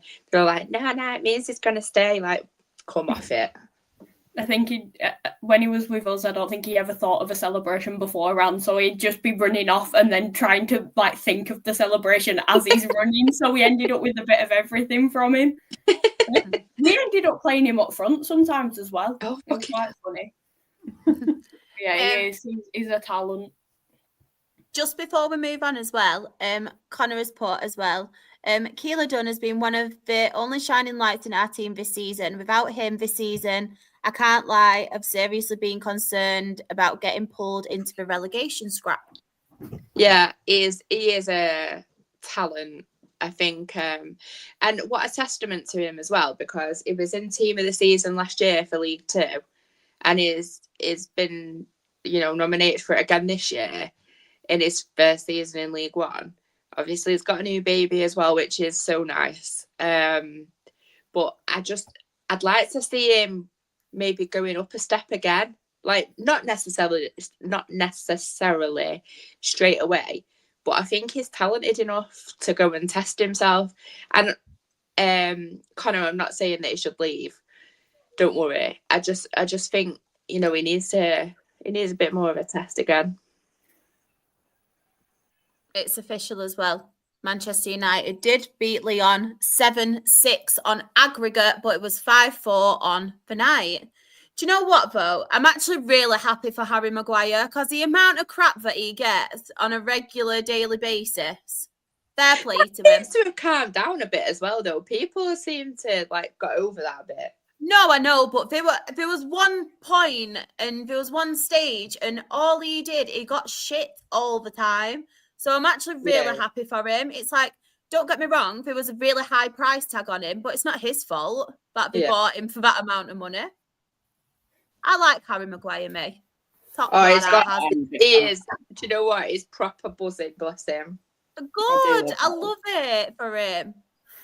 I do love Harry Maguire. Nana's chuffed, but he's let 4 goals in. Yeah. It's your fault, mate. God. That shouldn't be tight, to be fair. One game I will touch on before we read out the table is obviously the cup game. So Birmingham, Peterborough. Are we all happy with how it turned out? Of course. Yeah. No, I couldn't give 2 sucks of a scabby donkey's dick. You know what? Oh, you killed her off. You killed her off. And we pretend that didn't happen last year again. What do you have to with that? Basically, I'm not bothered. It's a shit cup, a shit trophy. I hope they all enjoyed the days out at Wembley. But a nice couple of goals were scored. I'm just like, that's taken it away. That's taken my finger away now. I was hoping for I was so happy. Shane Keane Hayes didn't score Abraham Adobe, but I'm really happy for lads. Hopefully they've had some really, really good celebrations. They're still coming down from it and have a bit of a mare tomorrow. I need to read out the table now. I don't know what else to say. I'm so sorry. And Sean's pretty much summed it up as well. I'm crying. Killed her off. She's dead. I know. Right. So, the League One table. So, we have already promoted. And basically won it as well. Birmingham on 95 points. Wrexham a second and 82 points. Wycombe Wanderers a third and 81 points. Stockport County a fourth on 70 points. Charlton Athletic are fifth on 76 points. And Reading are sixth on 69 points. And then in the relegation zone in 21st, we have Bristol Rovers on 42 points. Crawley Town are 22nd on 36 points. Cambridge United are 23rd on 35 points. And bottom of League One, we have Shrewsbury Town on 30 points. We have Sam as well. I am literally without words, actual no words. God bless football. God bless football. Yeah. You could have said that when I asked you the question about Peterborough and Birmingham. You could have said, you know what? God bless football. That's basically what I did say. It just came out slightly differently. Just a little bit wrong. Before we move on to the Championship as well, Connor has mentioned, obviously, on Barnsley. The thing most Barnsley fans are concerned about is his age. He's 27 and in his prime, and a player of his quality belongs in a Championship. And if he ever wanted to move up, the time would be now. True that. I do agree with that. Right, last league. We have the Championship. Ben, I'll come to you first. Any standouts for you? Sorry, Ant. Swansea won. Sunderland 0. I have to, look, I mean, Sunderland, I think they're, if I were them, I would start thinking about maybe resting players now for the playoffs a little bit, just for the next couple of games, and then obviously getting back sort of maybe the last game of the season. And that's the thing, because the last thing we want to do is knacker them all out, and whether they're doing it or not already, I'm not sure. But again, because they're going to finish fourth, aren't they? So it's not going to make too much difference for them. But yes, that's a good way win for Swansea. Like I say, finishing the season well. Mid-table, comfortable mid-table for them. That's a long old trip back for their supporters, but they would have really enjoyed that one, I'm sure. But again, I think you got to give a big shout out to Oxford United, because they've nearly pulled it off. And I think a lot of people had them down, at the start of the season, midway through the season, but they just keep coming back. And you're probably looking at, if they win one of the last 4 games, you'd like to think that'd be enough for them to stay in the Championship, and it'd be a huge achievement for them for where they've come from as a football club. Because I swear it wasn't that long ago they were playing non-league football, and it was going to be a big ask for them to move up from League One to the Championship, because we know how big the gap is.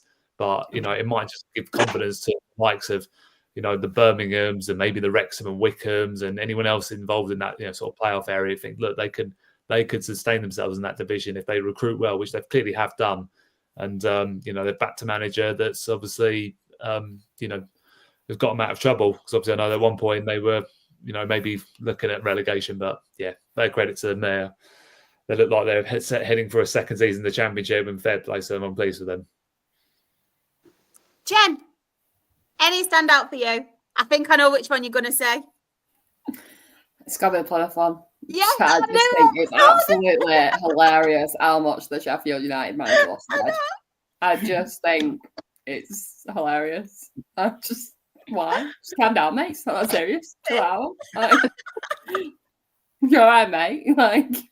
Why are you starting on the players? I was just like, calm down, mate. Chill. You're still on the players. What's wrong with you? Well, I think as a Plymouth fan, you've got to be buzzing with that. Know you're probably getting relegated, but you've just got to laugh at what happened after the game, because that was something else. I love everyone in the chat as well. Surely a standout here is Plymouth for showing some real fight, but I think it's too little too late. I agree with that. I love the line as well. I said it last time, reminds me of a JoJo song when someone said it. What a tune. He was really triggered. And I don't really angry. Don't know if you saw, some of the Plymouth fans were winding him up as well, and he turned round to the camera and he was going to them, mocking the weight like that. I was like, you can't really be doing that, Chris Wilder. No. You need to calm down, mate. Yeah. Calm down. What a monkey. Chris Wilder losing his shit was funny to watch as wheels start to fall off for Sheffield United. I know. And really hope Sheffield United stay down. No time for them. No. Both clubs have been fined, but then again, it is WrestleMania weekend in 2 days. Oh, maybe we could get the Plymouth fan and Chris Wilder in at WrestleMania. What a fight that'd be. Full on scrap. If you're watching WWE, we found the next WWE champion. I don't think it's Wilder. Facial expressions while being interviewed, I know. And Wilder by name, Wilder by nature. Blackburn have really dropped down a table. Rebecca, any standouts for you? I was gonna say the Luton and Blackburn match. I mean, it was a decent win for Blackburn. I mean, Luton have got their struggles this season, but then Blackburn are really struggling on and off the pitch with everything that's been going on with owners and everything, because it's every time we speak to my brother, it's always something else that he's able to fill us in with the troubles of Blackburn at the minute. So it's we had a full therapy session when he was over at weekend. We were saying about Aki and Isa on Rovers. That were quite funny. But yeah, no, it's not looking good for Luton at all at the minute. Derby getting a draw against Portsmouth. I mean, it was... Yeah. Derby could have taken all 3 in the end. It was a 91st minute equaliser for Portsmouth, but I think it was Portsmouth player ended up getting a hat-trick because he scored one of Derby's goals as well. Yeah. So it one of them, but I mean, fair play to Derby, the run they've been on, the points that they've been picking up, they are showing the fight that they need to stay in the Championship, and I really hope that they are able to, because they've put a really good shift in, and they've currently got an Everton loanee in Harrison Armstrong, who has become a fan favourite for them as well. And there was a video of him giving his shirt to a little lad in the crowd, which was a really sweet moment after the match as well. So yeah, I do hope Derby do stay up, and they've got every way of doing it now. Claire, any for you? You can say one that's already been mentioned if you like. Nah, I think just the ones that have already been mentioned, to be fair. This made me laugh what Graham put. Saw a tweet today, but every club in the Championship can either get promoted, relegated, or both. They're all fighting for something. Yeah, I know, yeah. It probably made me laugh that. Obviously, as well, the Coventry Hull game, Simon has put, we had more than enough chances to win, but Hull's keeper had a great game. Anything anybody else wants to add on this, or? Just one thing I forgot to add before. Yeah. And it's nothing to do with the Championship. But, Alfreton, apparently they're about to get taken over by some Americans and go full-time. Really? Apparently so. Did anyone hear about Swansea as well and Luka Modric? He's now something to do with Swansea. Oh, really? Mental. Yeah. Mental, that. Was not expecting that. I love Luka Modric. What a player. Great player. Yeah, I agree with this, to be fair. Honourable mention to QPR for me. Good point against the side. Really fighting for playoffs up there. As well, Sam has put a whole good point now. Coventry having a bit of a wobble since he got in the playoff spots. Oh, Sam, you don't want to go back in the chat. Simon was laughing at Manchester United. I was as well. One job, Middlesbrough, Graham put. And Chris has put as well. Really, Claire? I'll look into that. I think that's about the Alfreton news. Yeah, Connor has put Luka Modric having a small minority stake in Swansea is stuff you just don't ever see. Do you know what? Luka Modric should get his boots on and play in the Championship. How good would that be? I mean, I know he's getting older now, but what a player. What a player. Love Modric, but what a downgrade. And Sam has told everyone to laugh away. Oh, this. Graham, this should be like, this is what we need at WWE. We need Sam and Simon. Finally out the thingy. We need it. Who will win the title? May the best man win. I think that'd be really good. I'd watch it anyway. And I was actually making a genuine Coventry point, but I hadn't seen the earlier comment. Championship table anyway. Top of the table, we have Leeds United on 88 points. Burnley a second on 88 points. Sheffield United a third on 83 points. Sunderland a fourth on 76 points. Bristol City a fifth on 64 points. Coventry City a sixth on 63 points. And then in the relegation zone, we have in 22nd, Cardiff City on 42 points. 23rd are Luton Town on 40 points. And bottom of the Championship, we have Plymouth Argyle on 40 points. Kramer's put, that's a match that is WrestleMania weather. It really is. And Johnny has just put, I love that picture Johnny has on his Twitter. Has anyone seen it? The doll that's been made. I love it so much. Look at it. All its glory there. What a picture, Johnny. We were charged, for what happened after full time. Yeah, we did talk about that just before all kicked off, didn't it? But yeah, that is the end of the football chat. It's been a pleasure. It's been a pleasure. I'm still just so proud about Dan and that Wigan kebab. Like This will forever be the best thing that has happened on this podcast. I'm shaking my maraca for Danny eating a Wigan kebab. Lucas put as well, cannot wait for WrestleMania. Rebecca, I mean, me and you, we double podded this week. We double podded. Where can everybody find you, apart from obviously on here? You're at least once a week anyway, aren't you? Yeah.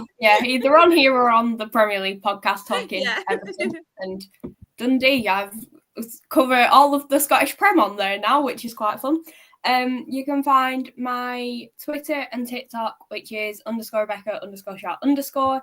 You can find my Her Game 2 content at ASFC Her Game 2 and anything ice hockey related, which is Her Game 2 Ice Hockey, and with the amazing Jen covering all things F1 with Girls in the Grandstand. Oh, I love how you say that every time as well, Rebecca. The amazing Jen. That's so sweet. I know. She's so sweet. She proper melt my heart. She's amazing. She is. Ben, where can everybody find you on the socials? For more depressing tweets, that's probably going to come over the weekend. Ben Stone's FC1. If you want to see, we basically lose my head over everything. I've been a total head loss on Twitter this week, so I do apologise. But we're going to see my heart broken probably by the end of Monday. So by this time next week, I'll probably be like, no, I don't want to be here anymore on this podcast. No, you can't leave us, Ben. You're not allowed. I will come to your house and make sure you get on the podcast. Oh, great. I'm warning you now. I will travel and I'll bring a Wigan kebab so you can try one. Jen, where can everybody find you? So it's Jen Hunt _ on Twitter, Instagram, TikTok, all the good places. See what happens over the next 2 games. Whatever happens will happen. Claire, where can everybody find you? Before I tell you that, I've realised I didn't have my rant. Oh, tell us first. We'll do the socials and then you can have your rant.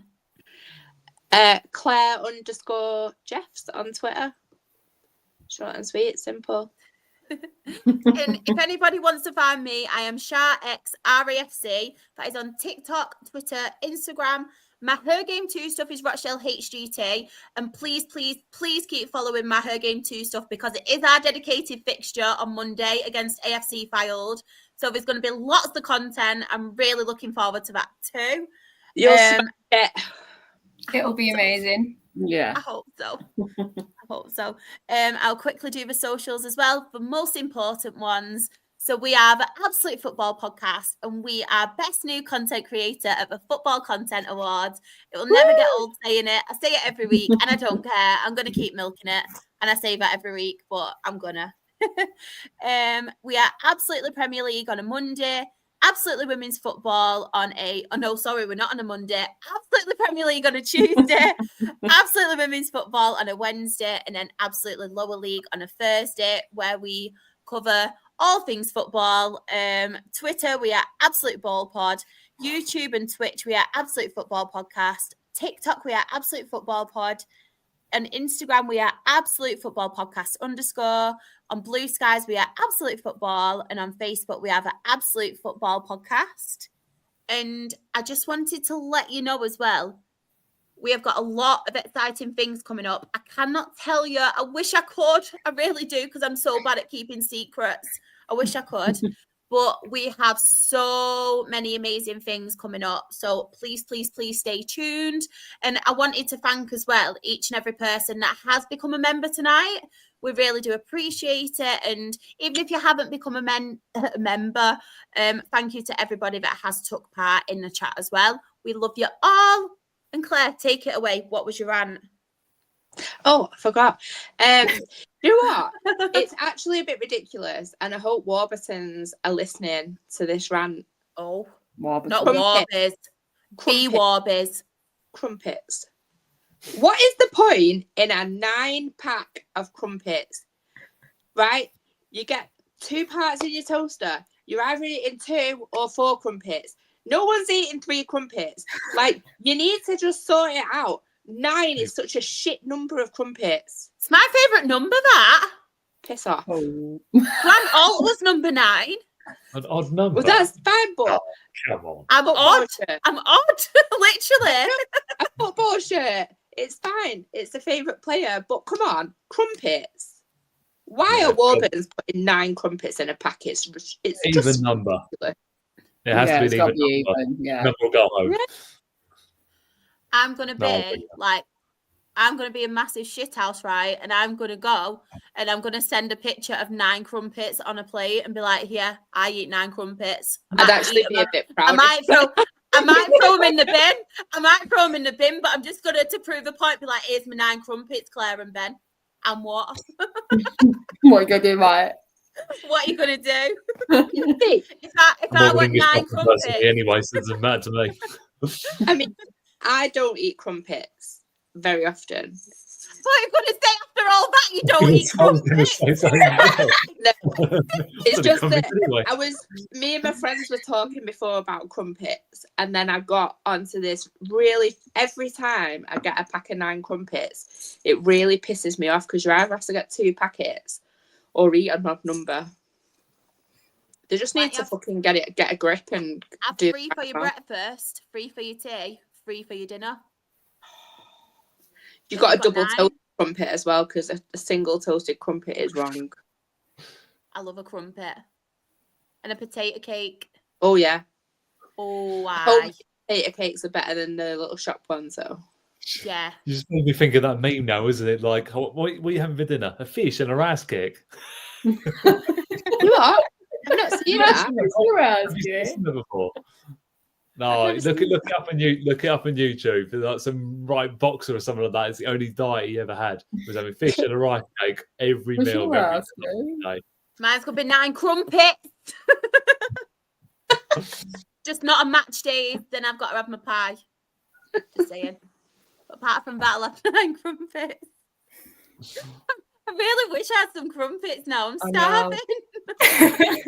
Proper buttery crumpets. Sam needs to clip this. Why put 9 crumpets in a pack followed by I don't eat crumpets. Honestly, Graham, I was mortified by that when Claire said I don't eat crumpets. I was like, what? But she said not very often, so I'll let her off. But of course, that is the end of the show, everybody. What a way to end it. Oh, I'm just sat here now dreaming of crumpets. I wish I had some in my life. You're but welcome. But yeah, thank you to each and every person that has joined us. And yeah, have a very happy Easter as well. Lots of football to talk about when we're next on. And don't eat too many Easter eggs. Or Don't acknowledge that. Do eat lots of Easter eggs. Yeah, eat lots of Easter Because eggs. we love chocolate on this podcast. And if you don't like chocolate, You're a then freak. eat 9 crumpets. Just eat 9 crumpets. And that's how I'm going to end this podcast. So yeah, bye for now, everyone. Have a lovely weekend.